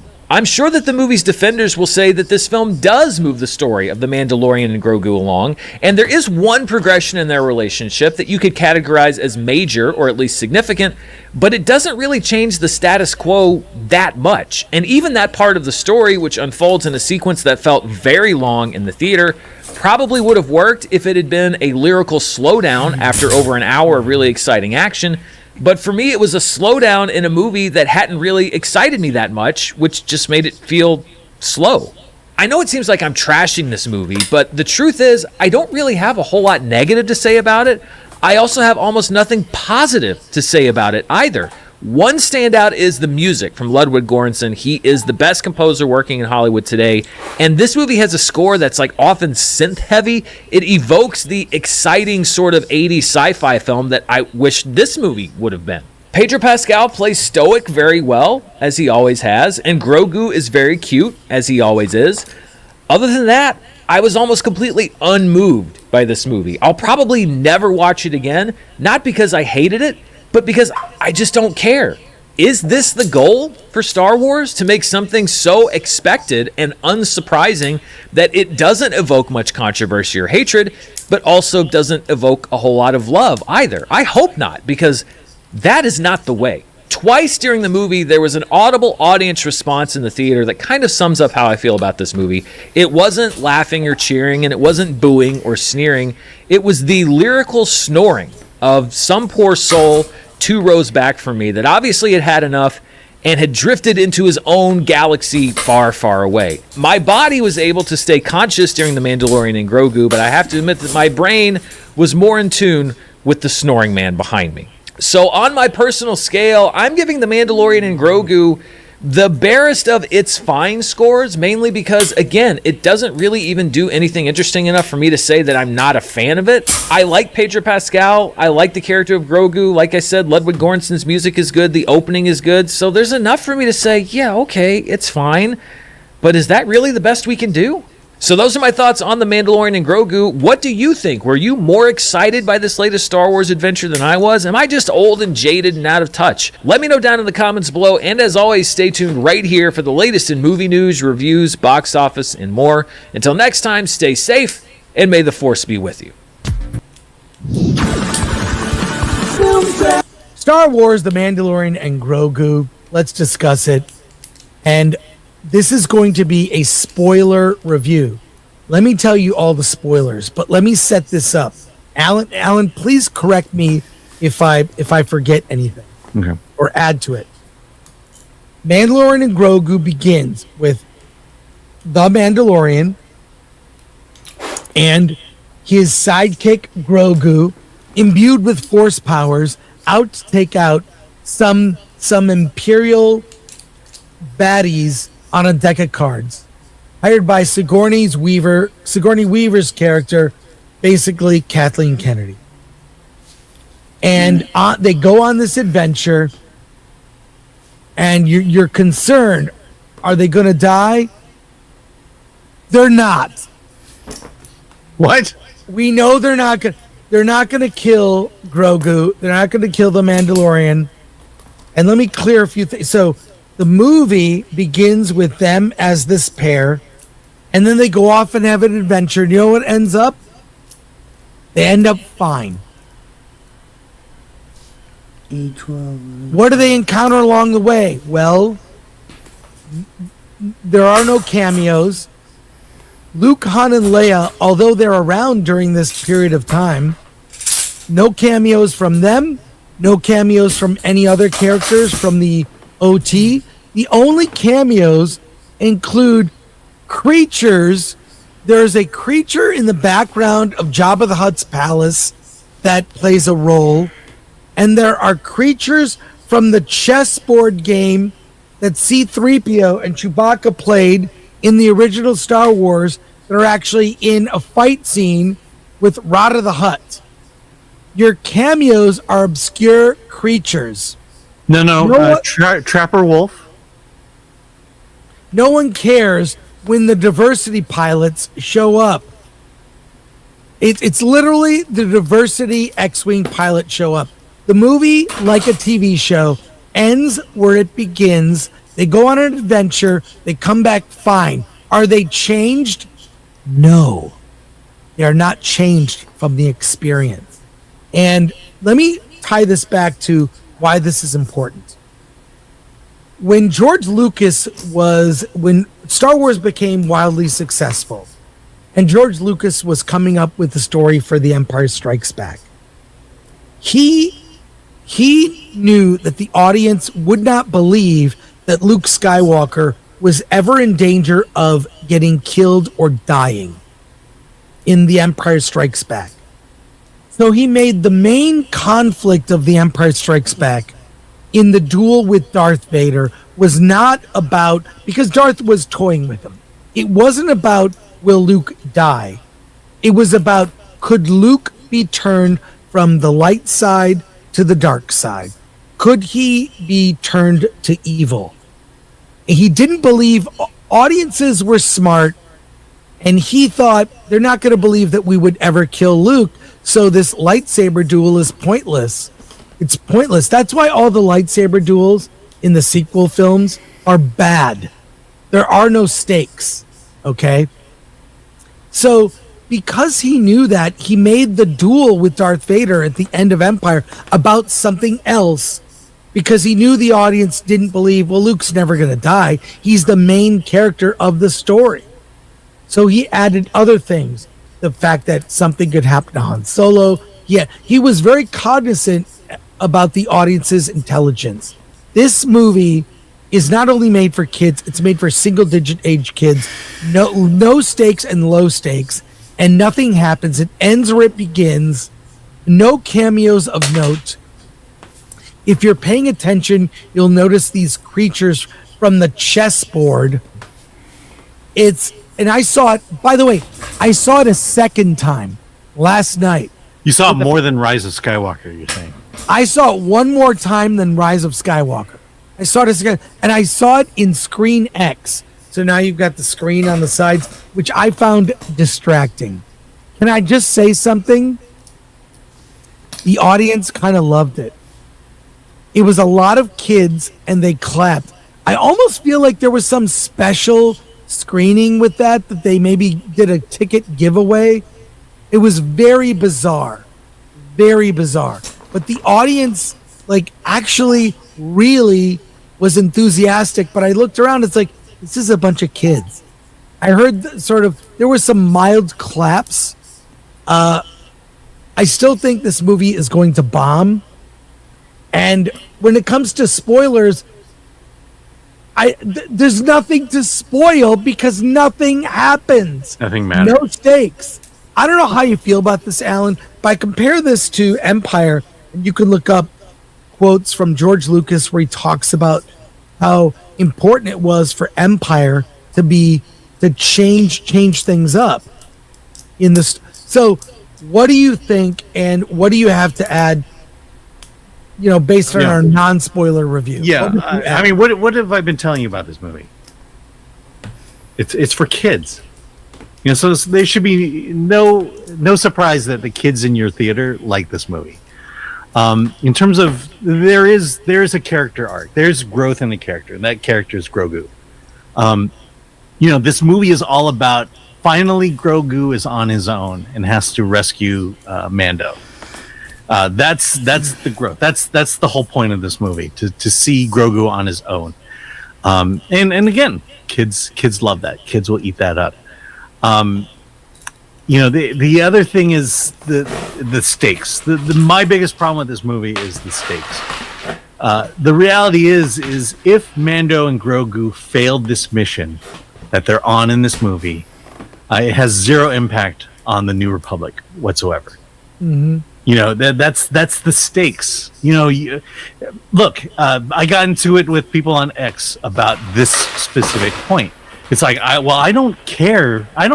My movies don't have to have stakes. But the thing is this is based on a TV series.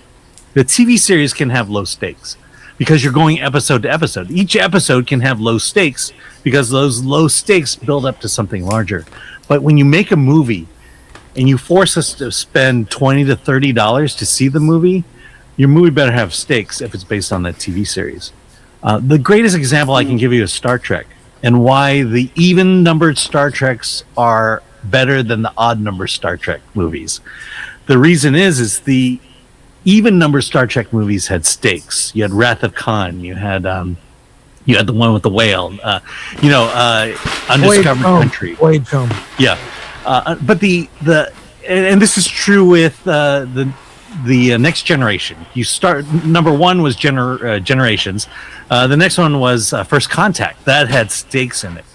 The problem is the movies that succeeded were the ones that felt like a movie, that was broader and bigger than the series, while the ones that failed were basically episodes of that TV show, but on screen. Bingo! What you just said. Mm-hmm. That's yes. This is an episode it's an episode on the big screen. Nothing happens. I think about what could have happened. There could have been. Yes, it would be pandering and terrible and AI and bullshit. They could have recast Han, Luke, and Leia, had them interact.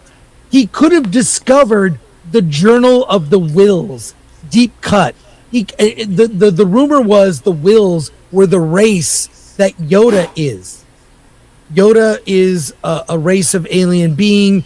Because of their long lifespan, they're like the watcher of the Star Wars universe. They keep track of what's happening. From the Journal of the Wills, the adventures of Luke Skywalker, they could have discovered the planet where the Wills are from. It's a race of, and then it comes down to, he could have found baby Grogu's parents. Mm-hmm. He could have discovered, anything could have happened that added or changed things. Nothing happened. Inconsequential. It ends or it begins, like every episode of every TV show ever ends or it begins. Right. Look, this should have been simple. Something is about to take down the Republic, and Mando and Grogu have to stop it. That's where you start, and then you build from there. But in this one, it's just another episode. It's 100%. These were scripts that were rehashed and cobbled together into and given better special effects. Let's be real. That terrible stuff with Rada the Hutt wrestling. Two. It was laughable, dude. I mean, I sat there suffering. I'm like, I can't believe I'm watching this. Yeah. But it was a packed audience who seemed to like it. I'm a little surprised by that. Yeah. But it's for single-digit age kids. Not even for kids. Single-digit aged. Yeah. It's for little kids. This has enough action to pacify kids. That's why I recommend it. It's like, if you have kids, take it. They'll have a good time. And because of that, it will make a lot of money. It won't make Star Wars kind of money, but I would venture to bet that it'll make its money back. For me, this isn't even worth subbing to Disney Plus to watch it when it's on there in 45 days or whatever. If this is the return to Star Wars, this is a colossal disappointment. Well, this is not a return to Star Wars. It's not Star Wars. It's not gonna make little kids say, "Oh, I've got to watch the original movies." Yeah, well, will little kids have a good time watching it? Probably. Will they be able to stand the 2-hour and 12-minute running time? Maybe. I usually look at a movie like, what's the boring part? I can run to the bathroom and come back. It's this whole movie. I could leave at any point, come back, and nothing will have happened. And that's where we are with Star Wars. Yeah. No, I think kids will lock in on the Grogu mission, his solo mission. That is the only thing I found remotely entertaining because it reminded me of Jim Henson puppets. Yeah. And the Muppet Show. It's where Grogu goes off on a little kind of Mando disappears, and it ends up being this weird sort of Grogu on his own adventure. That was the most interesting part in a dull movie.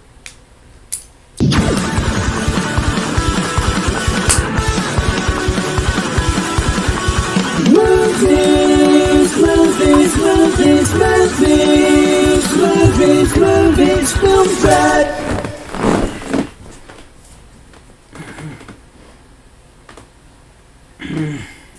Star Wars, The Mandalorian and Grogu, the movie about nothing.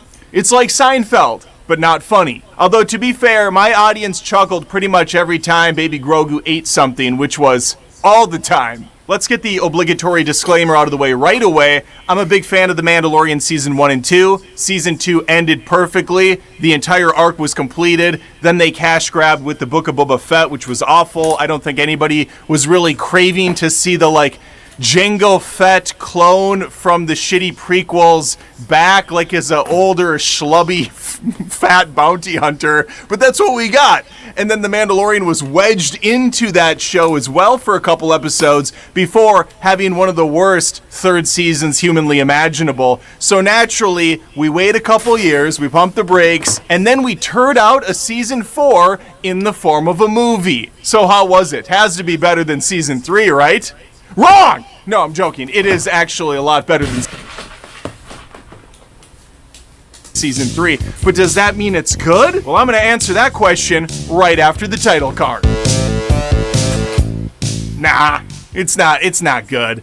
It's pretty bad. Here's the deal. The Mandalorian was only dark and gritty for 2 episodes, and then it turned more into a family fun adventure that I actually watched with my whole family. We had a great time. We'd have our Sunday morning breakfast and watch the 40-minute episodes, and we laughed, we loved, we cried, we hugged. It was a very, very fun bonding experience, and the last time we were all on board with Star Wars. My family did not return for season 3 of The Mandalorian. They gave up at the Book of Boba Fett. I treaded it alone, and I even went out to this movie alone. Actually, I did see it with another sad middle-aged man who grew up loving Star Wars, and we were both just sitting there waiting to take a nap.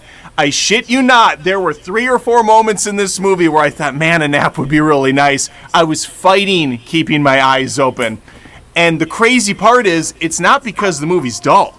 Quite the contrary. The movie's non-stop breakneck speed for 2 hours and 15 minutes or something like that. It's shorter on the Star Wars side, but it's still plenty long for the non-story that it has provided. You are going to read, or you're going to see a lot of reviews from people that say, hey, it's just a fluffy good time. It's not trying to set the world ablaze. It's just a fun little family film. And to that I say, it's not really that fun. It's really not. It's too long to be that fun. Give me a 90-minute fun family film, not this 2-hour shenanigans that they got going on. There is just nothing here to work with. Outside of nostalgia berries where you see the AT-ATs walking along and Mando's in the jetpack flying around, blowing shit up, doing his best John Wick performance at times, taking guys out while Baby Grogu jumps onto his shoulder, winks at the audience, and then eats his 45th piece of candy. What is the fetish John Favreau Rex has with having this kid eat? I'm pretty sure this was just chunks of season 4 put into a movie, repurposed as a film script. And if that's the case, I would not be surprised in the slightest, because holy crap, it is just nonsense. I've never seen a movie structured so haphazardly. And this is from a director who's done some phenomenal films. Hell, he did the first couple seasons of The Mandalorian. He did Iron Man. He did a criminally underrated film called Chef. And he's definitely got something with the food, because he's constantly showing people making shit in this movie. There's several cooks in the kitchen in this flick. So let me give you a little bit of the plot, as much as there is one. We are with Mandalorian and Grogu, who, if you don't know them from the TV show, well, then you don't know them in the movie, because unlike other films that come from a TV show, this one doesn't bother to give you really any information as to who these two are. All you will know if you've never seen the show is this guy's a cool bounty hunter. He's got this alien sidekick for some... That's why you do research. You do your own research. If a movie can get you to talk about it, and also get you to do research, those are two things that a movie could do. There's two things it's done right. Reason, they have a connection, don't know what that is or why, don't know why he doesn't take off his helmet. Yeah, I mean, they'll give you a little intel on that way later in the film, but I just could not believe that this movie truly did not care about setting these characters up for new audiences. And for those that watch the show, there's not a whole lot here that it harkens back to. Season 3, I'm pretty sure, is completely forgotten, unless that blue alien pilot was from season 3. I truly can't remember. I don't know who that fucking guy was. I think there's a few characters that are from the Clone Wars series that people will probably enjoy, including a bounty hunter with a Kung Lao hat.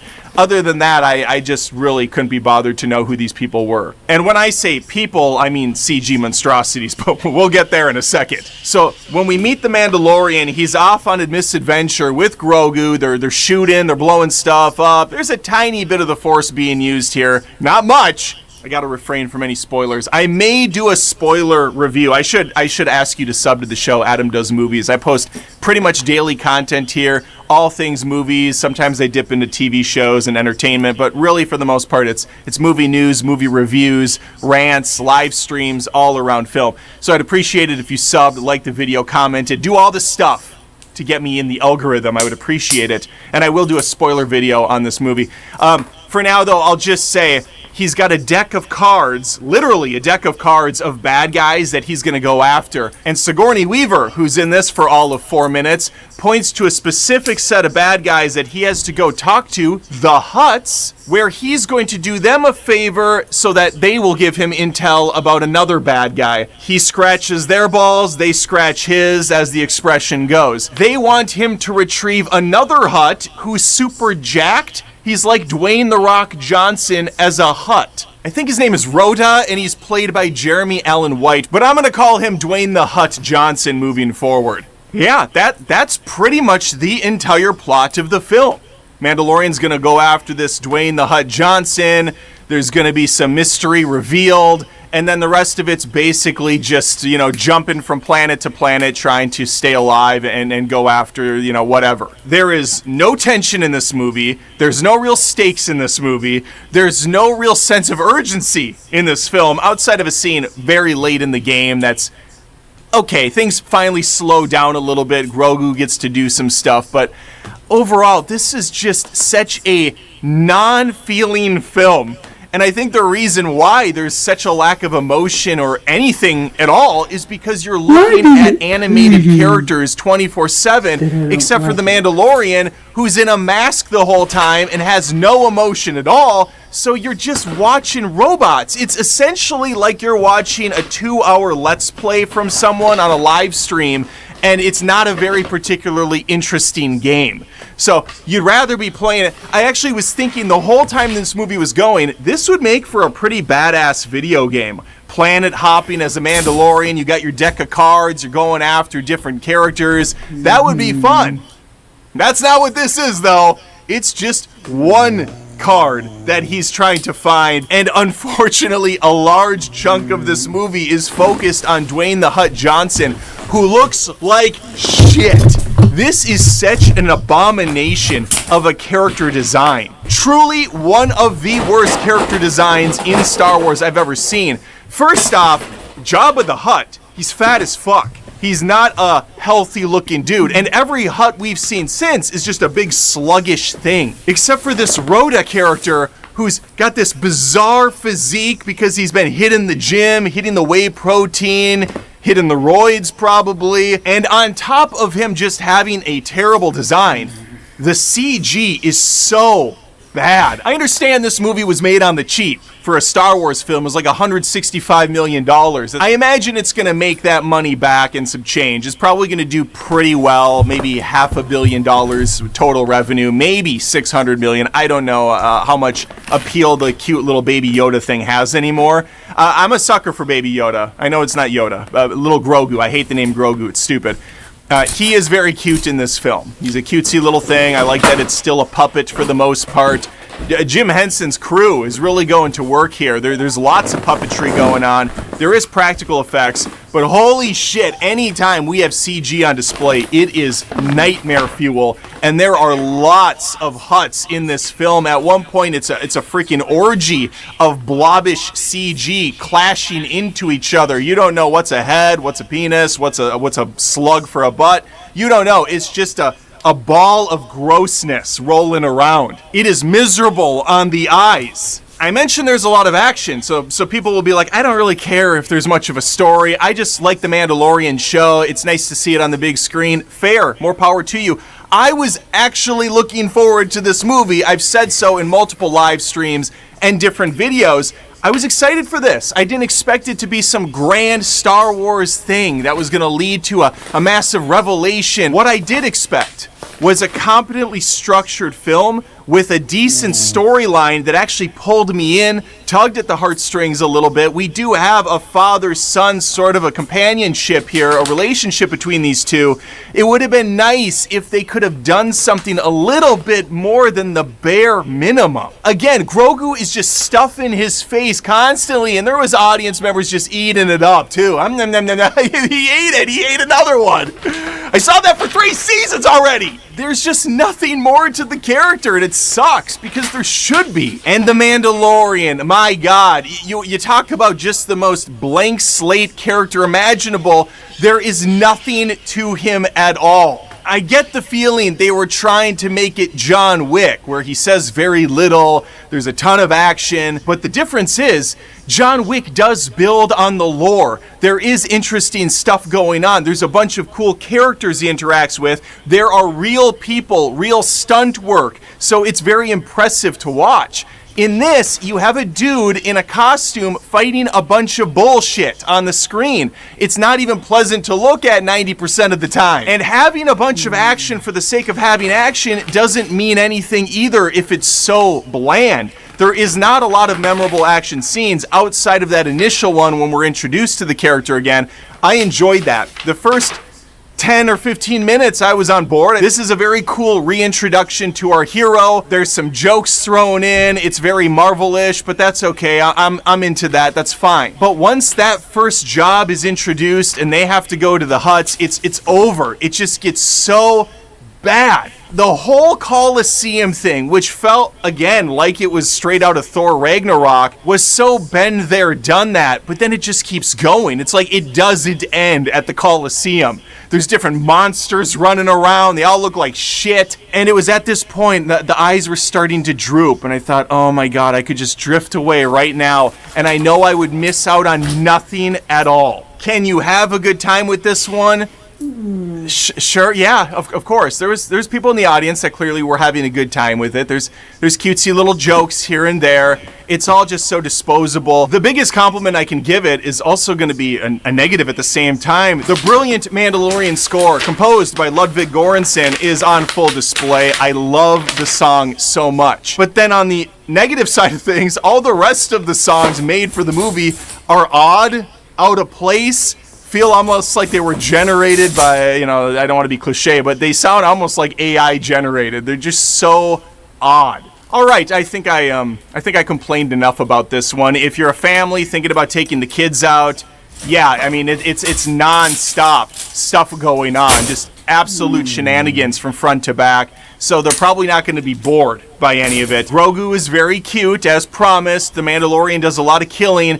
It's very PG action outside of 1 or 2 somewhat violent moments I wasn't expecting. But for the most part, this is very safe to bring families to. There's no alien nudity or milking of any kind. So you're safe to go into this one with the kids. but with the price of movie tickets, I think you're a lot smarter to just save your money and watch this thing on Disney Plus in a couple months. Well, there you have it. My thoughts on The Mandalorian and Grogu. Unfortunately, it was not the grand send-off I thought it would be for these two. Thankfully, it pretty much does ignore season 3 of the show, so you could start it up after season 2 ended. It still wouldn't make any sense, though, if you've seen the end of season 2. You would still be like, why is he back with Mandalorian? This makes no sense. So overall, yeah, just not a fan. All right, let me know your thoughts. Please leave a comment, like the video, subscribe again if you want. Hype this thing up if you have the hype points on YouTube. I would appreciate it. And hopefully I catch you in that spoiler video if this one does decent numbers. This movie, this isn't the way. Thanks for watching the video. Since you're still here, I got to give a special shout out to my Patreon supporters at patreon.com/AdamDoesMovies. There are 3 tiers you can support the channel at. These are the silver and gold members right here, just a beautiful group of people. If you didn't know, Adam Does Movies is a passion project for me. It's a second job for me. So making this happen is incredibly grueling. Over 300 exclusive videos just for signing up at the bronze membership. Every month I add more exclusive videos for silver and gold members. So there's always new stuff happening over there. So anything you can do, I would appreciate. I feel like a lot of people didn't even know, but a new Star Wars movie just came out today. First one to hit the big screen in, I think it's 7 years since the last one. I can't fully recall, but it's been a while. And it's Mandalorian and Grogu. Feel like there wasn't a ton of hype around it. I haven't seen a whole lot of buzz or a lot of people, biting at their nails, scratching at their neck, waiting to get their fix of Star Wars in the cinema, which if you had told me even just a decade ago that would ever be the case, I'd call you crazy, spit in your mouth, and then slap your bottom and tell you, you filthy animal, get out of here, you're crazy. But here we are. A lot of people are really tuned out of Star Wars, myself included. The Mandalorian, I never even finished season 3. I just slowly lost interest in it and never finished the series. Andor, I can't stop glazing. I'm constantly just fucking gobbling the goodness that Andor has served up and preaching the gospel. But Star Wars just hasn't had a whole lot of oomph to it in a while.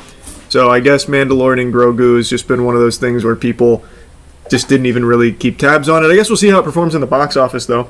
Anyway, I just saw it, and it's alright. I didn't dislike it as much as a lot of other people seem to. It is truly a simple adventure that you can't think hard about, because if you do, a lot of it falls apart.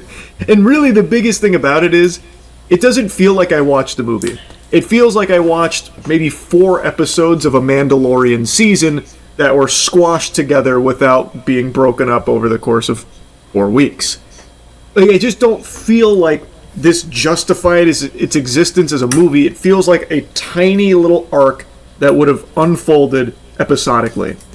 So, take for that what you will. Maybe that's exactly what you want, but for me, I would want, like, something that feels like a spectacle, something that feels like it justifies its existence in this medium, as opposed to just being part of the TV show.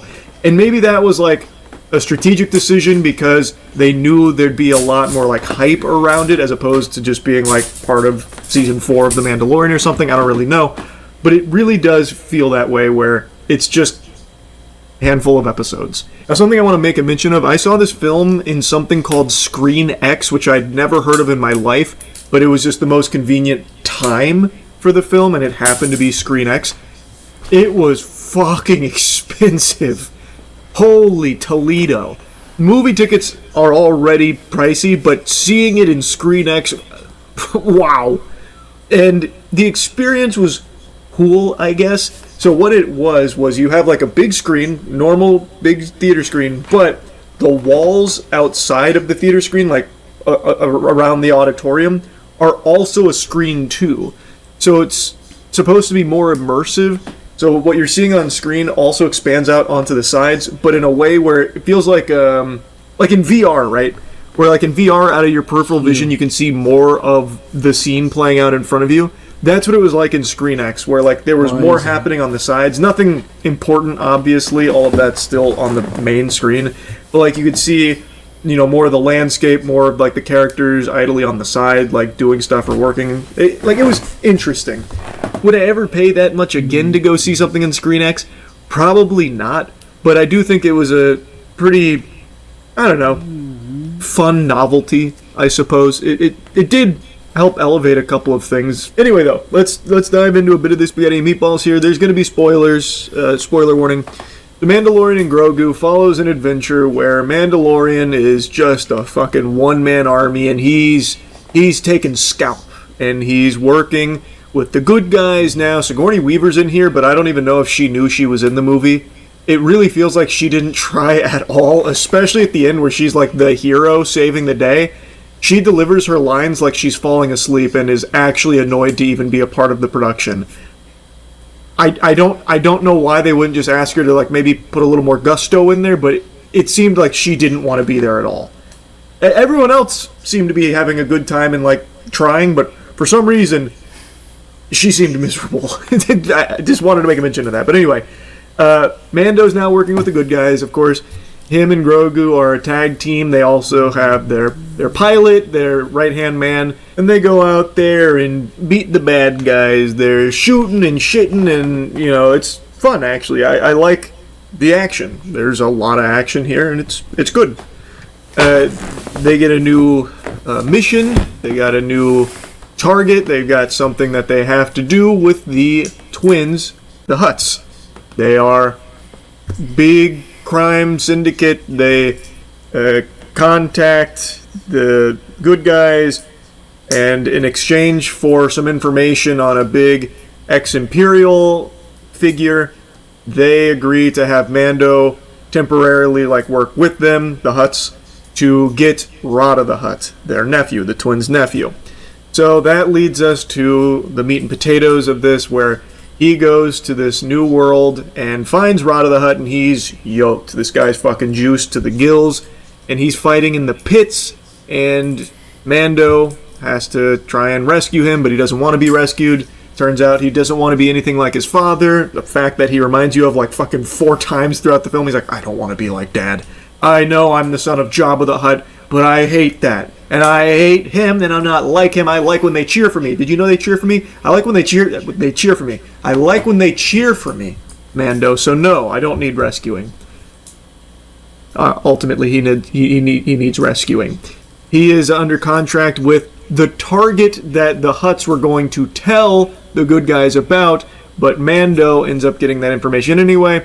So then he gets the target, brings him back, and this ends up with the Hutts believing they've been betrayed by him. So then they hunt down Mando, getting a bounty hunter on his ass who outplays him, fucking checkmates him, separates him from Grogu, also captures Rada the Hutt. He is being tortured. And I'm sure I don't need to recap everything that happens. You could probably piece together the breadcrumbs here on where it goes. There's no big surprises here or anything. Now, the thing is, when you start actually thinking about what's unfolding, it's pretty fucking nonsensical. Also, Mando gets knocked out. He goes unconscious, I think 5 times. Unironically, I think it's 5 times. Once with gas, when he was trying to save Rada, and Rada's like, I don't want to be saved, you're not listening. So then gas comes out, knocks him out. Once when he gets electrocuted by the bounty hunter the first time outside of his house after he has Grogu, as well as some Babu Fink characters. I don't know what those aliens are called, but they're basically this movie's equivalent to the fucking Minions. They just have high pitched voices going we gotta go this way, then we go that way, that kind of stuff. So he got knocked out there when the bounty hunter got him there. He then woke up on the ship to have a couple of words with the bounty hunter, got knocked out again, and then he got knocked out one more time after being poisoned by the creature under the Hutt's lair when they captured him. But I also think there was one more that I'm forgetting.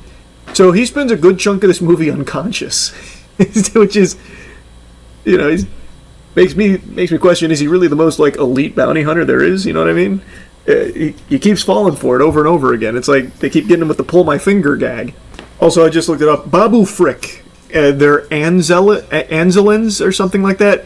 Sorry, I butchered the name, but it's hard to remember every new glup shitto that's been hitting Disney Star Wars circuit. But yeah, they get into the mega mix here because he was, consulting them, commissioning them to fix a ship. Anyway, not important. Point is, when you start like actually looking at the scenes and thinking about them, it completely falls apart. For example, Grogu has the Force, and there are so many times where him using the Force would have been unbelievably helpful, but he just doesn't. He uses it to like get some food sometimes, and then at the end of the movie he gets it to like pick up Rada at a very important moment, so that was a good time to use the Force. But you also then have to ask yourself, well, why didn't he do that numerous other times when it really would have fucking put the kibosh on? Because maybe he doesn't understand how he uses it. He's still learning to use it, and maybe the Force tells him when, or something. The problems they were experiencing. Another thing, the twins, the Hutts, they're fucking idiots. And they're not, like, meant to be idiots. They're supposed to be, like, scary, intimidating bad guys. But, like, when they have the Mandalorian, when they have Mando captured, they drop him into this pit with, like, a bunch of Aqua Soldier aliens. One thing I will be giving a big compliment to, though, is the amount of aliens you see. I think that's really hype. I always like seeing Star Wars when it's just throwing a bunch of cool new aliens at you, or like bringing aliens from way back in the day into the fold again. I think that's cool. It reminds you that it's more than just the same shit we've seen a million times. I like that. So that's actually a compliment I give it. Like these alien swimming guys that have spears, that was cool. Like they're space Atlanteans or whatever.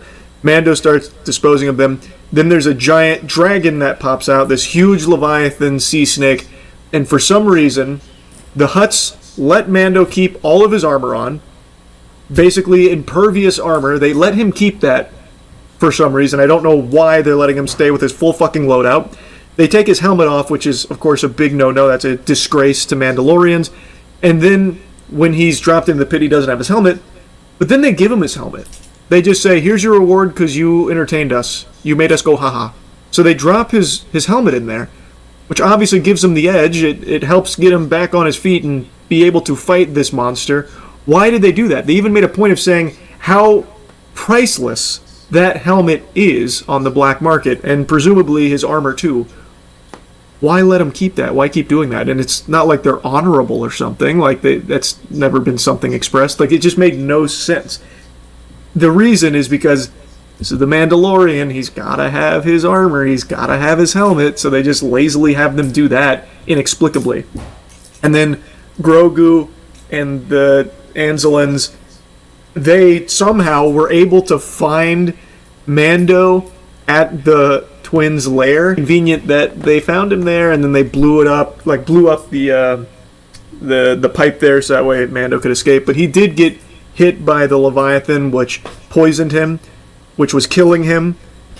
And then he passes out, and Grogu then goes on his own solo adventure, where now he has to fend for himself without Mando being there, which was kind of cool to see. And another thing I really like is the puppetry. I like that it's not just CGI. I said that from the very beginning with Baby Yoda. I think that's very cool. And they do have that as well with the mechanics, the Anzellans that travel with them and became a pretty important piece of this film. They look cool. Now, when Grogu's doing his own thing, he heals, he closes up Mando's wound with the Force, which I didn't finish season 3. I don't know when Grogu got Force healing. Maybe it was in seasons 1 and 2 and I forgot at some point. I really don't know, but it doesn't instantly save him. It doesn't just revive him, give him the fucking chug jug or anything, which is good. But how he does revive him is in this desolate area, devoid of life. He happens across an alien catfish guy who's fishing, and so Grogu starts stealing his fish, and then the catfish guy decides to, for some reason, like, put his ass on the line protecting the little guy. So the bounty hunter ends up at this guy's house asking about the Mandalorian, and exposition dropping, just fucking lore dumping everything about what's been going on. So now this catfish alien has the whole scoop, and he's like, so he got bit by that Leviathan dragon snake thing, yeah? That's poison, he's probably going to die from it, but here, I'm going to whip him up the antidote real quick. Now, you give him this, it might be too late, but we got to try, right? So this guy, in the middle of nowhere, just happens to also have the antidote and all of the supplies needed to make it on hand, gives it to Grogu. Again, a creature he has no knowledge of at all, no reason to help or anything, and then he goes and gives it to Mando, which saves him. Like, there's plenty of things like that, where it's just so extraordinarily convenient and nonsensical how we're going from point A to point B, which I can suspend disbelief on, because this really feels like a film that was just meant to be, like, fun and nothing else. And I think if that's the goal, it did succeed. I was entertained, but there's nothing about this film that convinced me it's more than just a few episodes stitched together. I don't know. I didn't hate it. It was fine if you're willing to just go in there and not think and just have some fun watching Mando and Grogu and a couple of pals beat up some aliens, beat up some bad guys, shoot some guys, and that's really it. But I imagine a lot of people, especially like with the current state of Star Wars, were probably hoping for something with a bit more substance, because it has fallen out of like the cultural impact. Again, this is a new Star Wars film that I think a lot of people didn't even know was on the horizon. So I don't think Mando and Grogu is the one to really like bust it wide open again, like Star Wars is back, baby, or anything like that. That to me was Andor. Andor, I think, is the best Star Wars thing we've gotten in a long, long, long, long time. It is an incredible show. This is just fine if you've got a couple hours, you don't mind, sitting there and watching some action and eating popcorn and going into a bit of autopilot mode for it. That's really about it. See ya. This is not the way.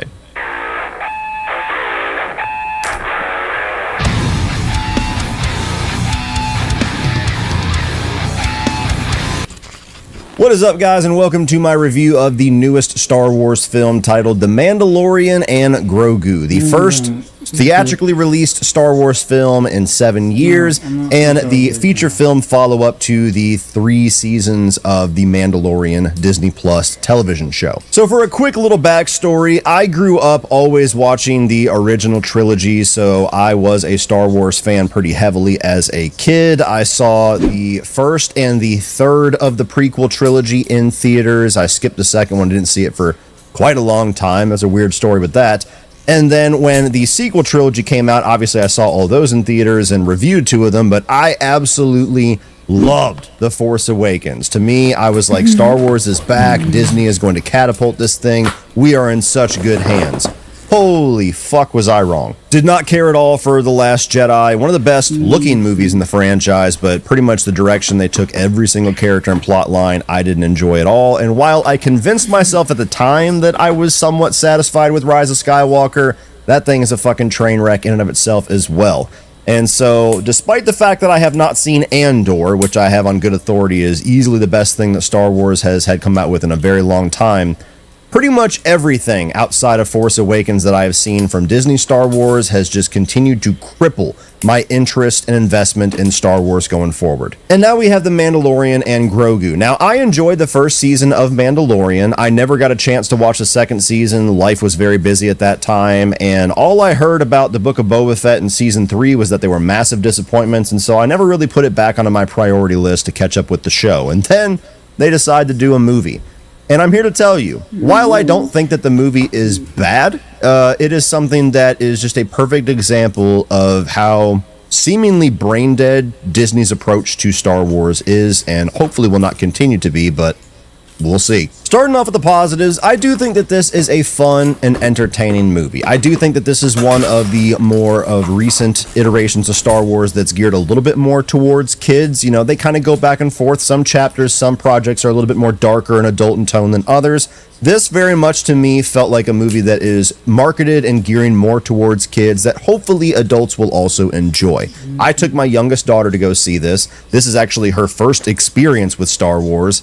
maybe that was a crime for me to set her up that way, but she's never really had any interest or asked about watching Star Wars, so I never really, put it on for her to check out because I've had a waning interest myself, but she really had a good time with this one. She thought Grogu was cute, she really enjoyed the Mandalorian character, she liked all the different CGI creatures, the action was entertaining, the little physical gags and dialogue gags worked for her.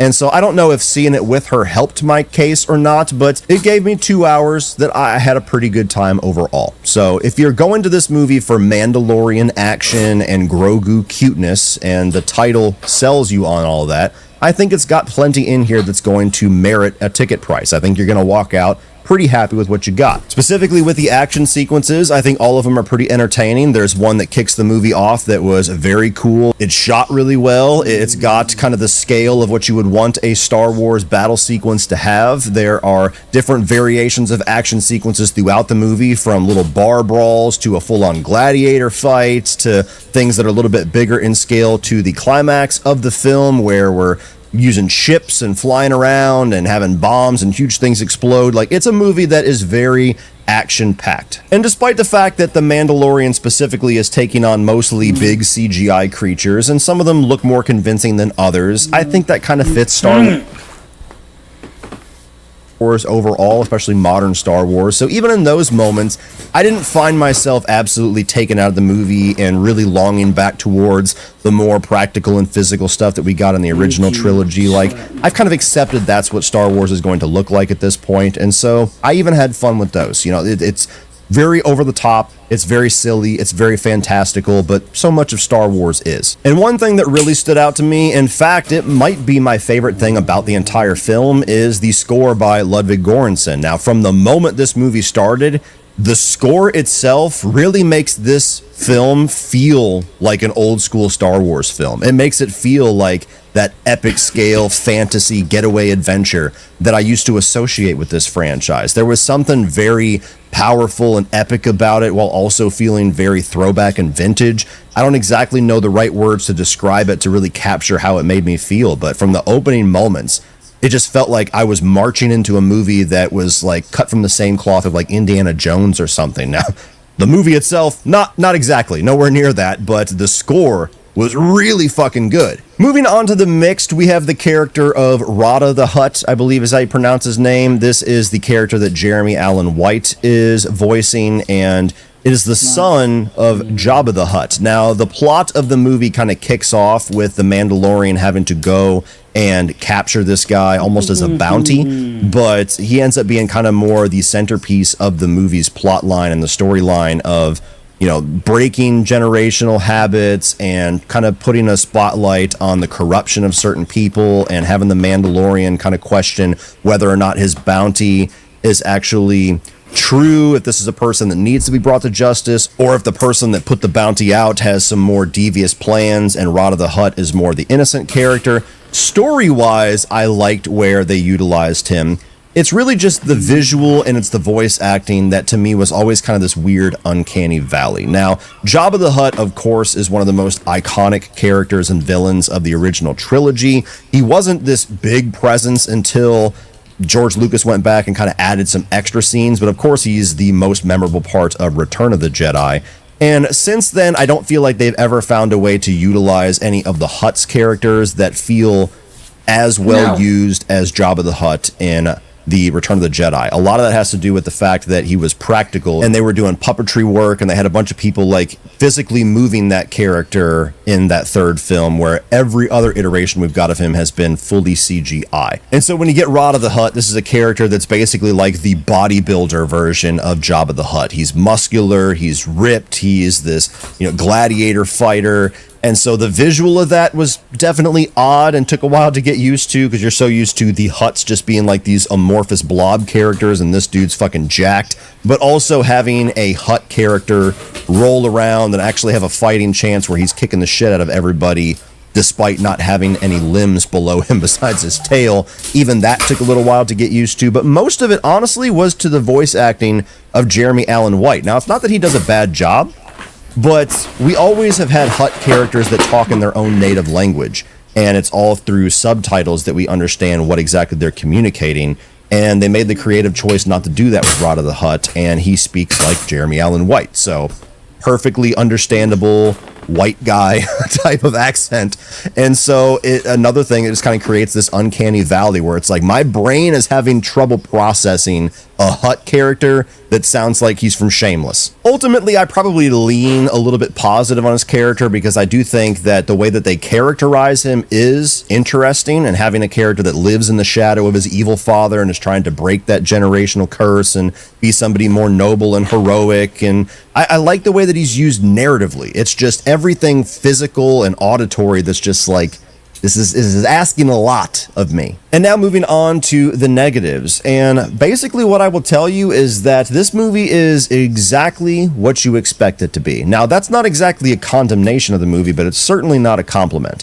When they announced that they were doing the Mandalorian and Grogu film, the big question that pretty much everybody, from casual Star Wars fans all the way up to the diehards, was asking was, what about this is going to merit the theatrical experience? What about this merits doing an event film that's not just going to feel like a couple of maybe higher budget episodes of the TV series?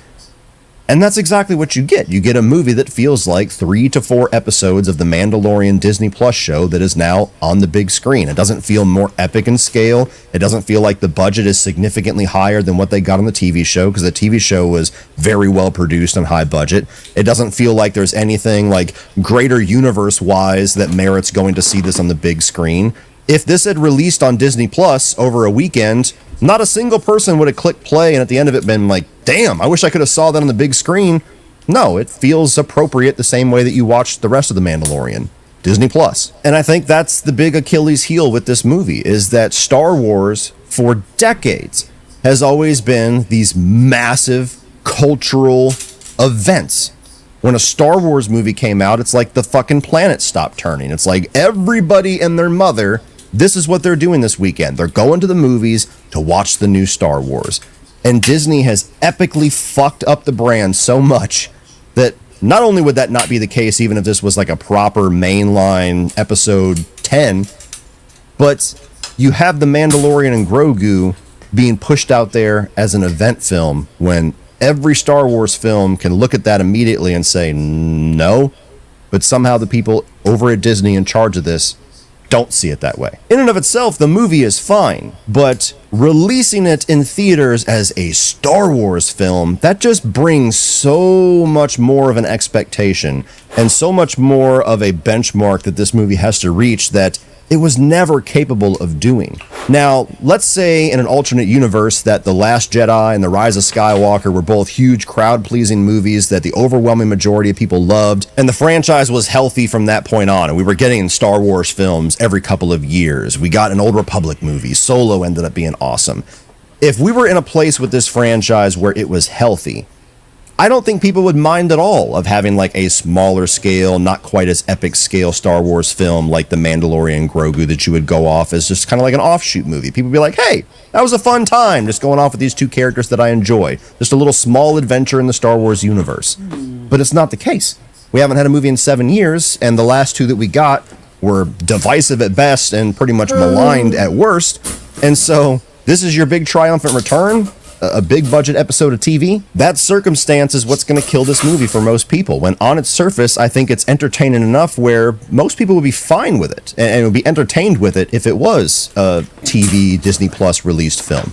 But it's not, it's in theaters. Going along with that, I do think that the plot of this film is, underwhelming at times, but certainly weirdly structured, because it does very much function like they took the plot of a couple of episodes and kind of mashed it together into this 3-act structure that doesn't exactly work. You have the bounty that just kind of sets these two characters off on their next adventure.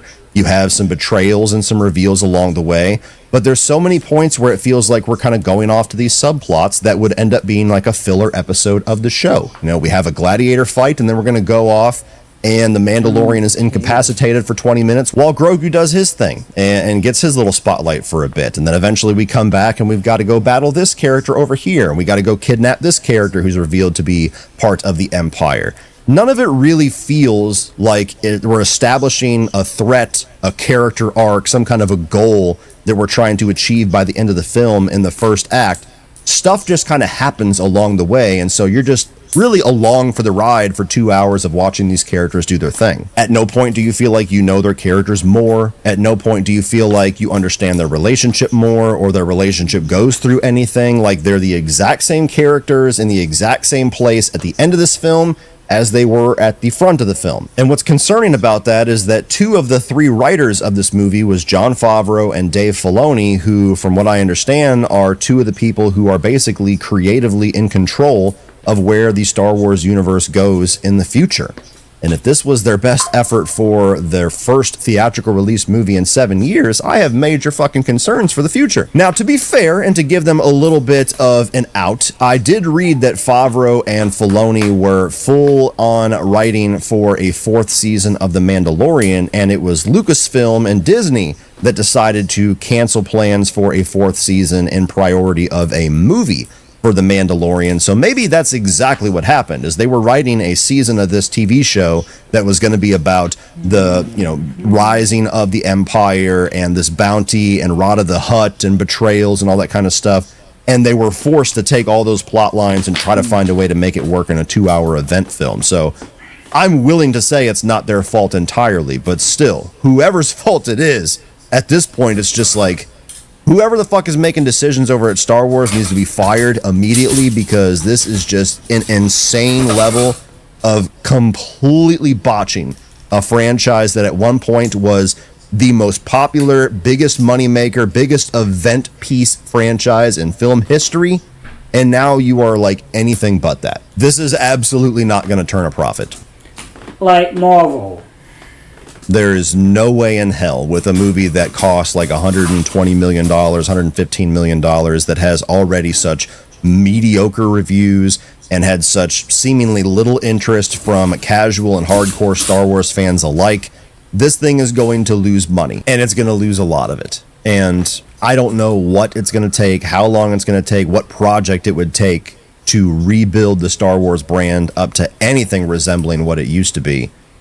But as somebody who has loved this franchise as a kid and has just been incredibly disheartened and disinterested by where it has gone since Disney has gotten their hands on it, for a movie that otherwise I think is fine, this is just another notch in the belt of just baffling decisions that nobody was asking for, that make no sense to actually preserve the brand of Star Wars, and make no sense if you actually want to make money on Star Wars, if nothing else. So what I'll say is this: if you're somebody that really enjoyed The Mandalorian and you would not mind paying a ticket price to go and watch a 2-hour adventure of these characters on the big screen, go check it out. Certainly bring your kids. I think you guys will have a good time with it. It is an entertaining film. But if you're somebody who, like me, has been frustrated with Disney Star Wars, and you don't understand the point of this project, and you've been skeptical about it from the beginning, you are not at all going to regret waiting for this thing to be on Disney Plus, because it is absolutely the type of scaled story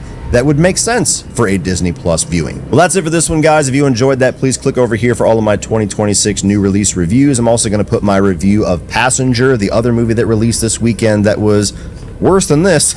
Please like, share, hit the subscribe button. Check out both those videos if you're interested. And as always, remember, opinions are like assholes, but that doesn't mean you have to be. The Mandalorian and Grogu. It's about The Mandalorian and Grogu. This is the big summer blockbuster version of the Disney Plus series. We recapped all 3 seasons of The Mandalorian on our Patreon. So if you are not already a member of our Patreon, you can go back and check those out at patreon.com/BeFastAllDay. There's a link in the description. There's a little thingy below us, probably. I will put it there. So we came into this deeply steeped in all things Mandalorian. We know whatever we speak, but this is going to be a non-spoiler review because things happen that we want you to enjoy. Yes. So thanks for being here. But Alonzo, what happens in The Mandalorian and Grogu? Mandalorian, you will suffer. Then it will be his turn. Monsters. I want to say off the top, if you haven't been watching the Mandalorian TV show, you're okay. You'll be okay. Do you think so? I think it's very confusing. To me, I feel like, well, okay, we'll get into it. Anyway, what happens in this one is the Mandalorian and Grogu, they're off on adventures, and they are commissioned with a mission. And of course, that mission doesn't quite go the way they expected, and it turns into something more complicated, more dangerous. And then there's fighting and chasing and peril and close calls. And I think of this movie almost more like a 007 movie. Like if you go in knowing the backstory of 007, great. But if not, it's like, here's this guy, or in this case, these dudes, and off they go onto this mission. And, it doesn't spin out of control, but it's a larger thing than they originally thought they were dealing with. And then they go deal with that as well. This is, I'm being super vague because I know how y'all are about spoilers. I don't want to hear about this later. I had a good time. I mean, this is, to me, if the TV show is, let's dig deep into like who are the Mandalorian, what is their code, and how is their armor made, and all of that stuff, this movie is like, oh yeah, George Lucas really just wanted to make a Flash Gordon movie, and he couldn't get the rights, so he created Star Wars instead. This is a very Flash Gordon kind of movie because it's not so much about the backstory. It's about go to the place and get the thing and fight the alien and rescue the person and get out of the thing before it blows up and all of that stuff. And it does that really well. This is Jon Favreau directing. He did a lot of the TV episodes. He comes to this with, MCU credibility. And so, he is spinning a fun yarn here, and that's what it is. So if you were wanting, what happened to all the other Mandalorians and who's got the helmet, any of that stuff. They really don't get into it that much here. And I'm okay with that because I think one of the problems that these Disney movies after the TV shows, like Doctor Strange and the Multiverse of Madness, really expected you to have paid attention during WandaVision. And if you didn't, you were in trouble. And this movie, I think, is like, what? If you didn't see the show, it's fine. He looks like Boba Fett. He looks like Baby Yoda. And they're going to go have adventures. Woo! And the adventures are pretty woo. So I'm for it. There's a title card at the beginning that explains that the Empire has fallen and that all the Empire baddies are scattered. They're all on the run. And we're between Return of the Jedi and Force Awakens. Yeah, the New Republic is on the rise. And so the Mandalorian's job is to go be the bounty hunter who tracks down all of the scattered remaining Empire dudes. Hidden Empire baddies. And that's it. But they don't explain to you who Grogu is. So if you, or why the hell his name is Grogu, which is still baffling to me. Or Lord Grogu, which I don't even get into in this. This is true. So you don't know, okay, he looks like Yoda. If you don't know who these people are, characters are, you might be a little confused. I think knowing the Mandalorian helps as far as understanding how that relationship has evolved over the course of 3 seasons and how he was so reluctant to take on this little creature at first and then became this, unexpected father figure, not unlike The Last of Us. Pedro Pascal, inadvertent father figure. He's got a lane.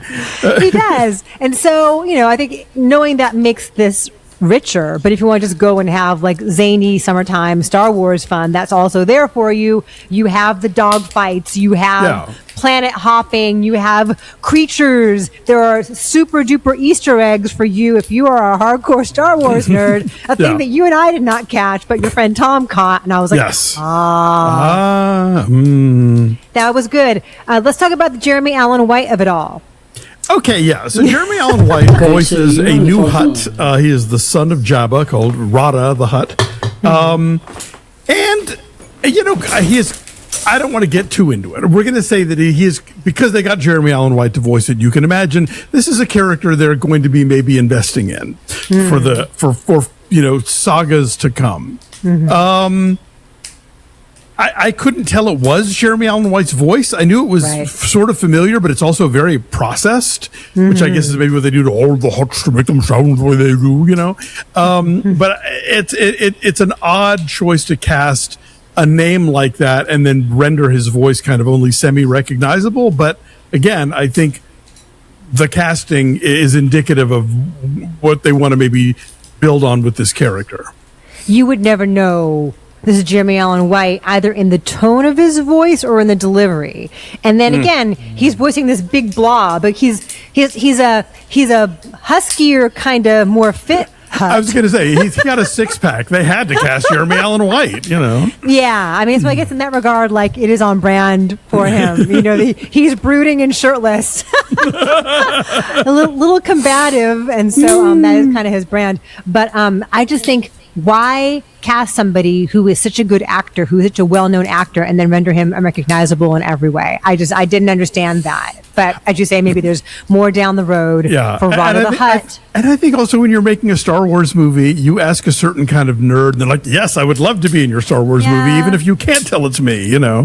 Yeah, and there are some surprises with this character as far as what he's doing and what he's really like, and the fact that he's a Hutt doesn't necessarily mean what you think it's going to mean, and so that's kind of cool. The visual effects throughout are astounding, particularly for Grogu.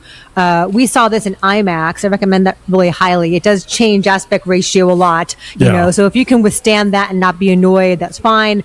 But like for the aerial scenes, like when Mando is in his ship, you feel like you are in the cockpit with him, and that is really, really exciting. And so all of that is really helpful. I was thinking after watching this that Grogu is second maybe only to Paddington as far as like CGI creations that just, you know, that just get you right in the heart, you know, like little eyes. Yeah, like, you know, for a mass of pixels, they have turned him into something so adorable. But as you said in our Out of the Theater thing, they don't lean on it too hard. They don't. This isn't the movie where like in every scene they cut to the dog for a reaction. You know, they give you just enough Grogu to go like, go with your Grogu, you know, but they don't kill that golden goose, thankfully.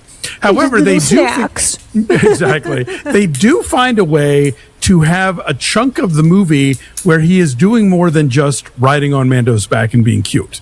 Yes. We won't tell you why or what causes that, but it happens, and it's a really great sequence, and it really allows the character to sort of exist in this world as more than just a sidekick. And it's also an example of how, if you've seen the show, that whole segment will be more meaningful than if you are coming in cold. And if you know how that evolution has occurred as far as one of them taking care of the other or vice versa. Of course. You know? Always with this kind of thing. Yeah. If you've seen the show first, you're going to have it way ahead of everybody else. You're going to pick up on small things. You're going to see a progress of these story arcs and character arcs and that kind of thing. Totally agreed. I'm just saying, if you're coming in cold and you are buying a ticket to a movie called The Mandalorian and Grogu, you are getting The Mandalorian and Grogu, and you'll kind of find out along the way, I guess that's who they are then, you know? Yeah. And it does kind of feel like 2 episodes of television slapped together. Like at the 1 hour mark, there was a clear delineation that something different is about to happen. And so The Mandalorian and Grogu kind of feels like you get a Mandalorian episode and you get a Grogu episode, and then they team up and they fight bad guys and pew pew pew and all that good stuff. Having said that, I found that really fun. And I know there's a complaint like, oh, it's going to be a movie. It should be something different than the TV show. It shouldn't just be the TV show on an IMAX screen, but it does have larger narrative ambitions than that. And it's just cool to see this on a big screen. We've not had a Star Wars movie since Episode 9, and that was in 2019. Wow. So it's just kind of good to go back for the ritual of it all and see a Star Wars movie in a theater again. I like all that. I love the Ludwig Göransson score. Yes. Because it's so varied, and all the different themes that come through, like, it is surprising you over and over again. It is not just variations on da-da-da-da-da-da-da. It's not just that. It goes to weird, cool places that I liked a lot, and I don't want to tell you what those are. Also, David Klein, who shot the show and also shot Book of Boba Fett, is a cinematographer here. And so, you know, you get a wide variety of, like, you got a Blade Runner looking place, and you have a forest, and it all looks vibrant and colorful and beautiful. And I thought this was really, really well done, like from a craft perspective. Yeah, totally. I mean, yes, it is in a way. You're right. 2 episodes of a TV show writ large, but as TV shows go, Mandalorian was always pretty cinematic. I mean, it was it was an ambitious show, and they clearly put some money into it. So doing that as a big screen doesn't feel like it's rinky-dink in any way. But yeah, plot-wise, it reminds me, during our recaps, we'd always refer to it as Bounty Law, 'cause it does have that old TV show thing of like they travel from place to place and they have an adventure and they wrap it up and then next week they're somewhere else, And so, yeah, this is kind of kind of a 2-episode saga of like this one big thing they're dealing with, and at the end they wrap it up and we're on to the next thing with them, and that's okay. Yeah. I enjoyed Sigourney Weaver here. Always. Yeah, she's having fun with this, it seems. Yeah. I was trying to come up with a way to describe her voice, and it's like honey-dipped disappointment. Yeah, that's true. She wants more for you than that. She'll let it slide this time. But she's a real treat. Yeah, to certain situations she finds herself in. You giggled. I heard you giggle. I did. Yeah, so this is really, really fun. I think if you want to just go and have, daring do summer escapism, that's what this is. You want serious, meaty, substantial Star Wars that's saying something about society, please go watch Andor again, because that's excellent. This is trying to do something really different. This is light, and it's fun, and it's escapist, and it's a really, really great way to kick off the summer, and I had a good time, and, Baby it's popcorn Yoda. Star Wars, and we should have one of those every so often. Yeah, for sure. And better popcorn Star Wars than Episode 9, which is not a good movie. Which undid all of Episode 8 just to please the fans. Yes. Right? Yes. We can go back and rewatch our Episode 9 review. I'll link to it at the end. Again, we will have a spoiler conversation on Tuesday the 26th. There's a lot we're going to want to talk about. So if you go see it over Memorial Day weekend, come hang out with us. Bring your Pacific. questions. Yes, for sure. But until then, Alonzo, what is your number on The Mandalorian and Grogu? I'm going to say a 7.8. I think it is solid and does what it's supposed to do. As our dear friend Matt would say, it does what it says in the box. It is a Mandalorian and Grogu movie based on the TV series The Mandalorian. And on that level, I had a perfectly great time with it. Yeah, I'll say a 7.5. We didn't talk about Pedro Pascal at all. Pedro Pascal is the Mandalorian. It's the role is written for him to be as unemotive as possible. So when he feels something, it really lands. But yeah, he's great. He has the stature to pull this kind of silliness off, and even though he's not there for much of the movie, because look, when he's not wearing the helmet, they got some other dude in that suit. That's not him in the suit. And why shouldn't they? But no, he's terrific. You do get quite a bit of helmet-free Pedro Pascal. More than you'd think, yes. Yeah, given that, it's not a thing that Mandalorians do. Yes. It's not the way. But it's not just for the sake of, ta-da, here's handsome Pedro Pascal underneath here. There's a reason. It fits with the plot, yes, for sure. It fits with the scene that's happening in. Anyway, so go have fun. Mandalorian and Grogu in theaters this weekend.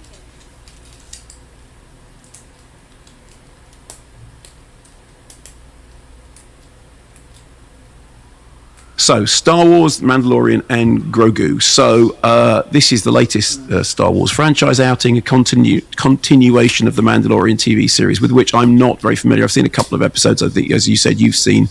How many series have there been? I think there's just a couple, but not three. Anyway, so this is directed by Jon Favreau, who's the co-creator of the series, along with and the script is co-written by him and Dave Filoni and Noah Claw. So I'm going to read you just the official synopsis, because there's always this thing with these things about you're going to say anything that you're not meant to say, and there was a thing at the beginning when Ali Plum got up and told us all to not give away plot spoilers, and the problem is, because in the Star Wars universe I don't know what constitutes a plot spoiler anymore. So I'm going to read you the official thing, okay? Just so I know I'm not spoiling anything. Okay. Following the fall of the Galactic Empire, during a period where remaining Imperial warlords threaten the galaxy, the New Republic enlists the Mandalorian and his apprentice Grogu to rescue Rota the Hutt in exchange for information from the Hutt clan on a New Republic target. So, Pedro Pascal is the Mandalorian Din Djarin. Is that correct? Am I pronouncing that correctly? Din Djarin. This is the way. This is the way. Okay, fine. Although, since the character is helmeted for most of the time, there's actually no knowing whether it's him. And of course, apparently there are other people play the Mandalorian. Brendan Wayne, Lateef Crowder, and I imagine in the TV series so it's the old Judge Dredd thing, because for most of the time the Mandalorian is wearing a helmet, and there's a whole thing about the Mandalorian taking his helmet off, which is absolutely not done. Although obviously in the Sylvester Stallone Judge Dredd movie, they just took the helmet off. Jeremy Allen White is, in inverted commas, Rota the Hutt, who is son of Jabba the Hutt. Whenever I say that, I always think of the Mel Brooks Spaceballs joke, Pizza the Hutt. who Favreau has compared Rota the Hutt to Adonis Creed, a fighter living in the shadow of his father. And then, of course, Grogu, who is a puppet. A decision that I have to say pays infinite dividends, because there is nothing that looks or lasts as well on screen as a puppet. Here is a clip. I have to warn you, it's an audio clip. It's a mainly visual thing, but there you go. It's Star Wars. Grogu, I need you to go to the control panel. Remember the buttons I told you never to touch? I'm gonna need you to touch them. Look for the ignition relay cutoff. It's next to the fuel differential readout, which is between the pump compression gauge and the primary reserve. No! Don't touch the missile battery switch. That's why there's a safety guard on it. Do you see? No! Don't touch the missile battery switch. No! Don't touch the missile battery switch. That's why there's a safety guard on it. Do you see the fuel readout display? Remember I showed you that one? It's on the other side of the manual control surface calibration. I don't think he knows what he's doing. Manual control surface calibration. I don't think he knows what he's doing. Which, of course, he doesn't. So in that clip, which if you were listening and not seeing, essentially Grogu is getting to the control panel, lifting up all the things that he shouldn't lift, and firing missiles rather than making the other thing work. So also in the cast you have Sigourney Weaver, and it is very much an Sigourney Weaver role as the Colonel of the New Republic, who basically sends the Mandalorian off on this mission to go and get Rota the Hutt. There is also a character who is played or voiced, or however you want to put it, by Martin Scorsese, and so it's it's a very Martin Scorsese part. And there are a couple of on-screen cameos. There was one on-screen cameo that people in the know laughed at, and I didn't know who it was, and I said to a colleague afterwards, who was that? And they said, oh, that is Dave Filoni, who I didn't recognize because I'm not as deeply immersed in this as some are. So the first thing to say is, obviously, I am not as deeply immersed in this as some people are. You've been watching the series, and I haven't, so that, of course, it's important. What I can tell you is this. If Return of the Jedi was, as they said in Clerks, Muppets in space, then this quite often looks like Michael Bentine's Potty Time in space. And I say that as somebody who liked Michael Bentine's Potty Time. So that's a compliment? Yes, it sounds like it isn't, but actually it is, because you remember Michael Bentine's Potty Time, right? I do, yes. And for those not old enough to remember, essentially Michael Bentine would have these little worlds made out, and then stuff would happen. It was almost like a kind of upmarket flea circus, and things would blow up, and things would explode, and things would run around. It was very sort of slapstick physical humour. And I've got a real affection for that. And I've got a real affection for that kind of filmmaking over complex CG. I mean, you were talking about Herzog earlier on. Herzog famously called the makers of the TV series cowards when they considered replacing the puppet, in inverted Baby Yoda, with CG, because he said the puppet was a phenomenal technical achievement, heartbreakingly beautiful. It made you cry when you saw it. And it's now become this whole thing about Herzog's immense attachment to the puppet. And the puppet, Grogu, is definitely the best thing about this latest movie. Alongside, as I said, there's a sort of team of miniature mechanics who are brought in to upgrade a spaceship when the Mandalorian needs to be moving faster. And they are very, very much like something that came out of Michael Bentine's Potty Time, which again sounds like a criticism, but isn't. As for the rest of it, there are a lot of CG monster fights, sometimes in performance rings, sometimes in watery pits, always without much regard for the laws of physics. There are some X-Wing dogfights which are somehow far zippier than the originals, and yet honestly less impressive than the original movies. There's a bunch of, the plot isn't very complicated, but there is a bunch of baggy plot exposition that's basically sort of rolled out like instructions to a video game. You know, go to this place and do this, go to this other place and do this other thing. In each individual segment, it's, you know, here is the goal, here is the aim, here is the thing you have to get, and then bring this other thing back.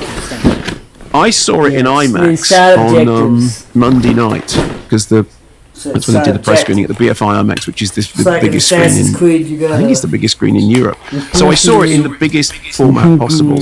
And some of it looked impressive, notably the big walkie machine things. If they sort of fall over and crash in slow-mo, you get a sense of huge, big things crashing. Although, honestly, I always got that from Thunderbirds, which I always thought did big machines falling over really, really well.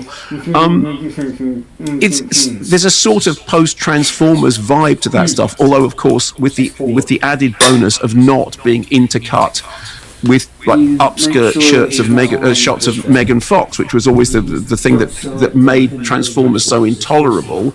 It was essentially this kids movie with this really leering sensibility. You haven't got any of that here. What you have got is a sort of innocence. So look, it's far better than Transformers, although that, of course, is setting the bar very low.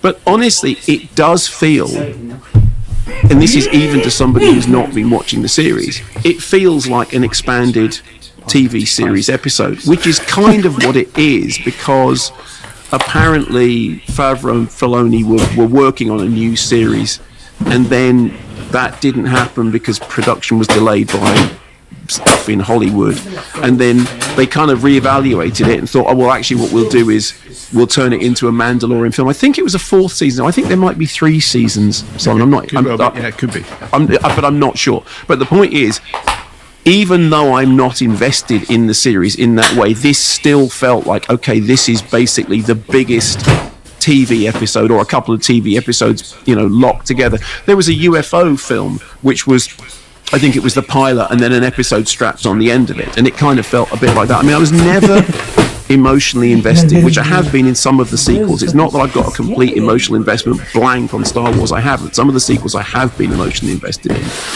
So I didn't mind it. I didn't hate it. I liked bits of it, particularly the puppet. And it's 2 days after I saw it, and I've almost already forgotten absolutely everything about it, which seems like an underperformance for a film that costs this much money. It is honestly the very definition of meh. So it's just strange to see a movie that big. All the things that are good about it are small. I think that's the weird thing. Okay. All the things that are good about it are small, but it's very, very big, and it felt very baggy, and it did feel like somebody's taken your television and put it on the biggest screen possible and gone, all right, let's call it a movie. Child One has a Mandalorian helmet tattoo. So wow. Yeah. I thought you were going to say Child One has a Mandalorian helmet.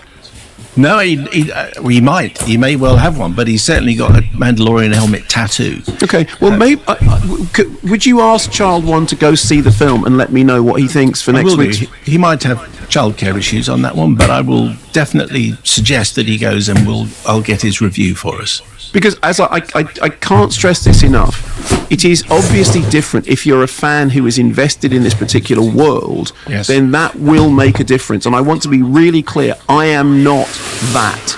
But even as somebody who isn't that, it did feel like a big TV episode. Yes.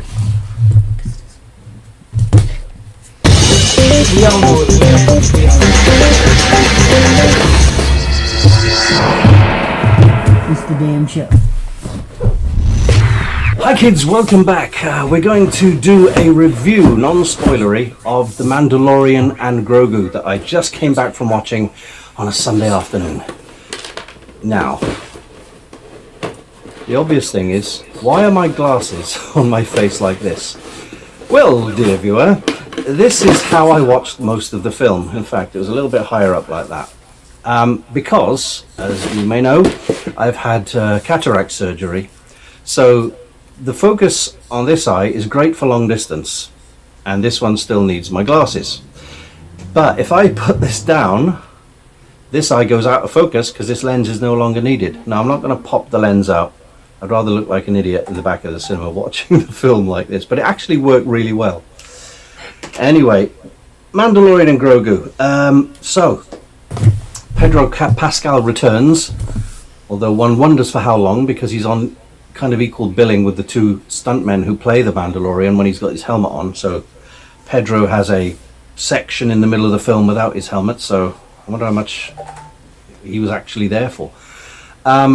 As some people may or may not know, the Mandalorian and Grogu movie was essentially going to be season 4, was it, I think season 4, or at least the next series of the Mandalorian, that decided to crunch it into a 2-hour movie. And that is very visible, very obvious. You can see chunks of the movie that would obviously be the end of an episode and the start of a new episode. So it is kind of compartmentalized kind of thing. And also, the confusing thing is that, for me, when I was watching it, the main mission that was sent on at the start ends before the halfway point of the movie, and you go, what are you going to do now? That's his mission, it's over. But they found ways of extending it and giving him something else. Was it a brilliant, awesome movie that you got to see? No. Was it a terrible movie that, what's the point? No, also no. I'm always trying to be balanced about these things. Yes, it had tons of member berries, you know, from AT-ATs that you've seen in the trailer and some certain aliens and that. You know, X-Wing fighters, that kind of stuff. Zeb from Clone Wars is a character. He doesn't have a lot to do. Same with Sigourney Weaver. You know, she's little more than a cameo. And there's a big section in the middle, which must have, when it was a series, must have been a whole episode dedicated to Grogu, Baby Yoda, and the Babu Frick people. I can't remember the name of the aliens, but you know, good job, baby. You know them. And after a while, it kind of gets the great. I know. The thing is, Grogu's a big thing of the popularity. You know, and you know, kids love him. A lot of people love him, but I feel like he's kind of outstayed his welcome a little bit now. Like a bit too much. You know, to have this entire section with puppets, kind of like, okay, it feels a bit Dark Crystal here, although Dark Crystal was good. Yeah, I mean, we also had, you know, one of the characters you see in the trailer is a big muscular Hutt, and that's Rotter the Hutt, also known as Stinky, from when he was a baby. They don't refer to him as Stinky in the film, but basically in the very first Clone Wars theatrical release, where Ahsoka Tano is sent to Anakin Skywalker to be his Padawan, they go on a mission to rescue Rotter the Hutt. And now Rotter the Hutt, as they explain in the film, has had a bit of a growth spurt, and he's this muscular gladiator. And some of the Hutts actually speak in English, which feels weird coming out of a Hutt. They do occasionally do the subtitles, but yeah. But yeah, it's a little bit, you know, it's a full-on movie. There's lots going on. It's very noisy. It came out, my ears were ringing. It's music or explosions and gunshot blasts and, you know, creatures roaring and stuff. So there's lots of that going on. Lots of creatures, lots of aliens. I think it's a little scary in places for very young kids. There was a kid a few seats in front of me who had his like Grogu doll, and I'm sure he must have been jumping or quite terrified at some of the monsters. There's some pretty, you know, scary stuff going on, and you know, there's lots of jump scares as well. Like I say, not the best film in the world. Not as, for me, not as satisfying as something like Rogue One. But it's a fun adventure. It's, you know, it's basically Mandalorian taking people out left, right, and center, and Grogu being cute and very inconsistent.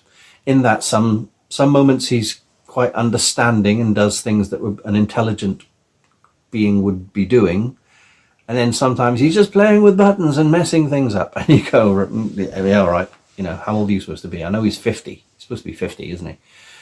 But again, is he a baby or is he intelligent? We don't know. It is set piece after set piece after set piece. There are lots of them. Can get a little tiring. Admittedly, I did, because I'm a certain age, I had to go to the lavatory halfway through, before the halfway point. I don't think I missed too much. Otherwise, my buddy would have said, hey, you just missed Darth Vader. And Darth Vader's not in it, by the way. Or something like that. And when we got to the end, I was like, yeah, come on, we need to get to the end now. And it feels, again, like the end of, I think it was at season 2. It feels all kind of like tied up and that's it now. It's like, that's it. You know, they've done everything they need to do. They're back to their little house. He's got a new Razor Crest, but he's still got his Naboo starfighter. We did see that. It didn't play any part in the film, but it was there. Interestingly, for the amount of CG in there, CG characters and robots and aliens and stuff, there was a sequence that you do see in the trailer of 2 giant robots, like mechas.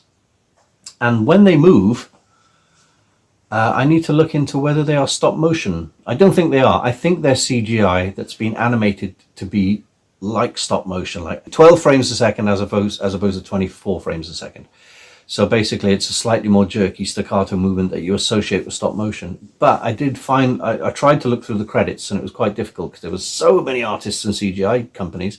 But I did see that there was Phil Tippett's studio. Tippett's studio famously did all the stop motion in Star Wars, The Empire Strikes Back and Return of the Jedi and RoboCop and so many other things, including Jurassic Park, where he moved into CGI but still used his stop motion skills to animate some of the dinosaurs in CG, but using stop motion techniques. So yeah, nice touch. Even if they were CGI that were made to look as if they were stop motion, it was a nice touch to see that kind of movement in a Star Wars film.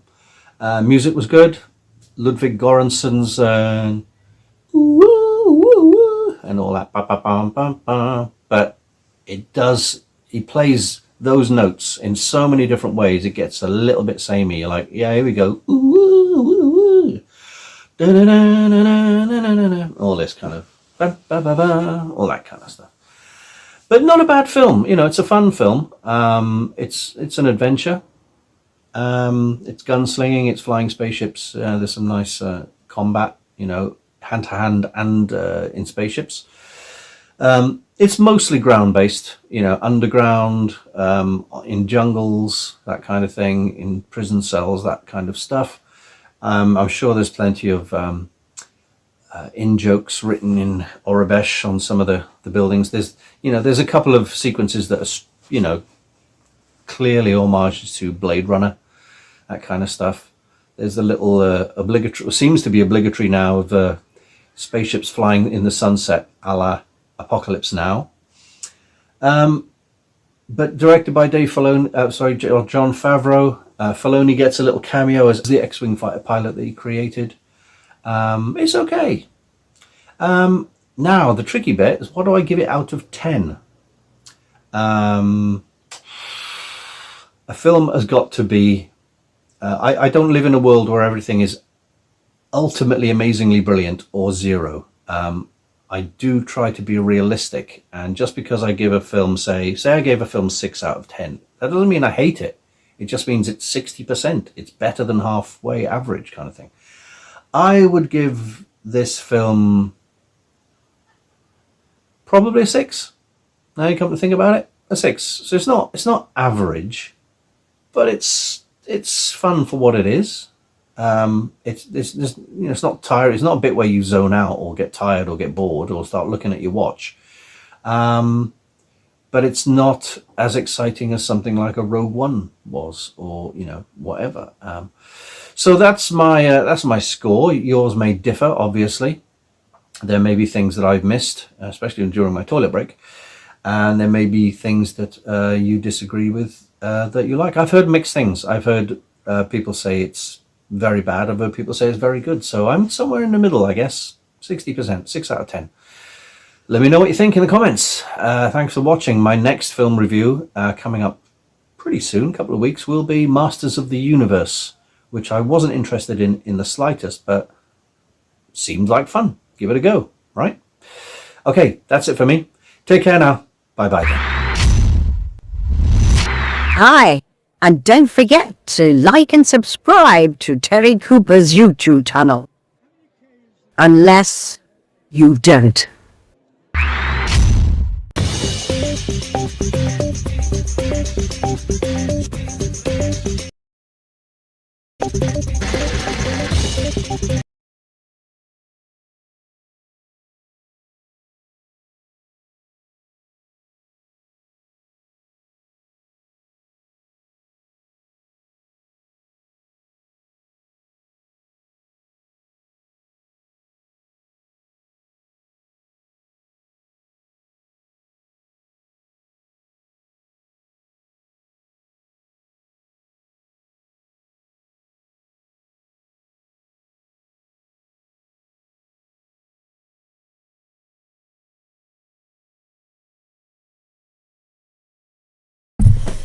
Need to get that QR code.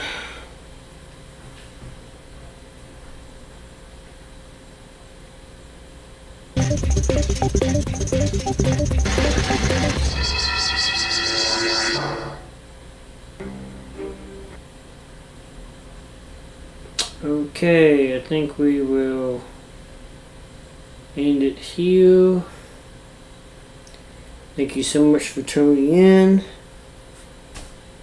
Yeah, it seemed like everybody was pretty much saying how it sucked more or less because it's too much like the TV series, and you feel like they felt like they were watching 3 episodes in one. I told you it was gonna be like the show.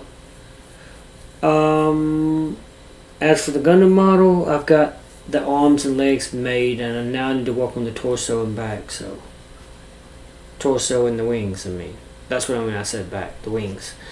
Anyway, happened to find one of the analog sticks I was looking for. Now I just need to find my D-pad. I also ordered some of those parts on Amazon.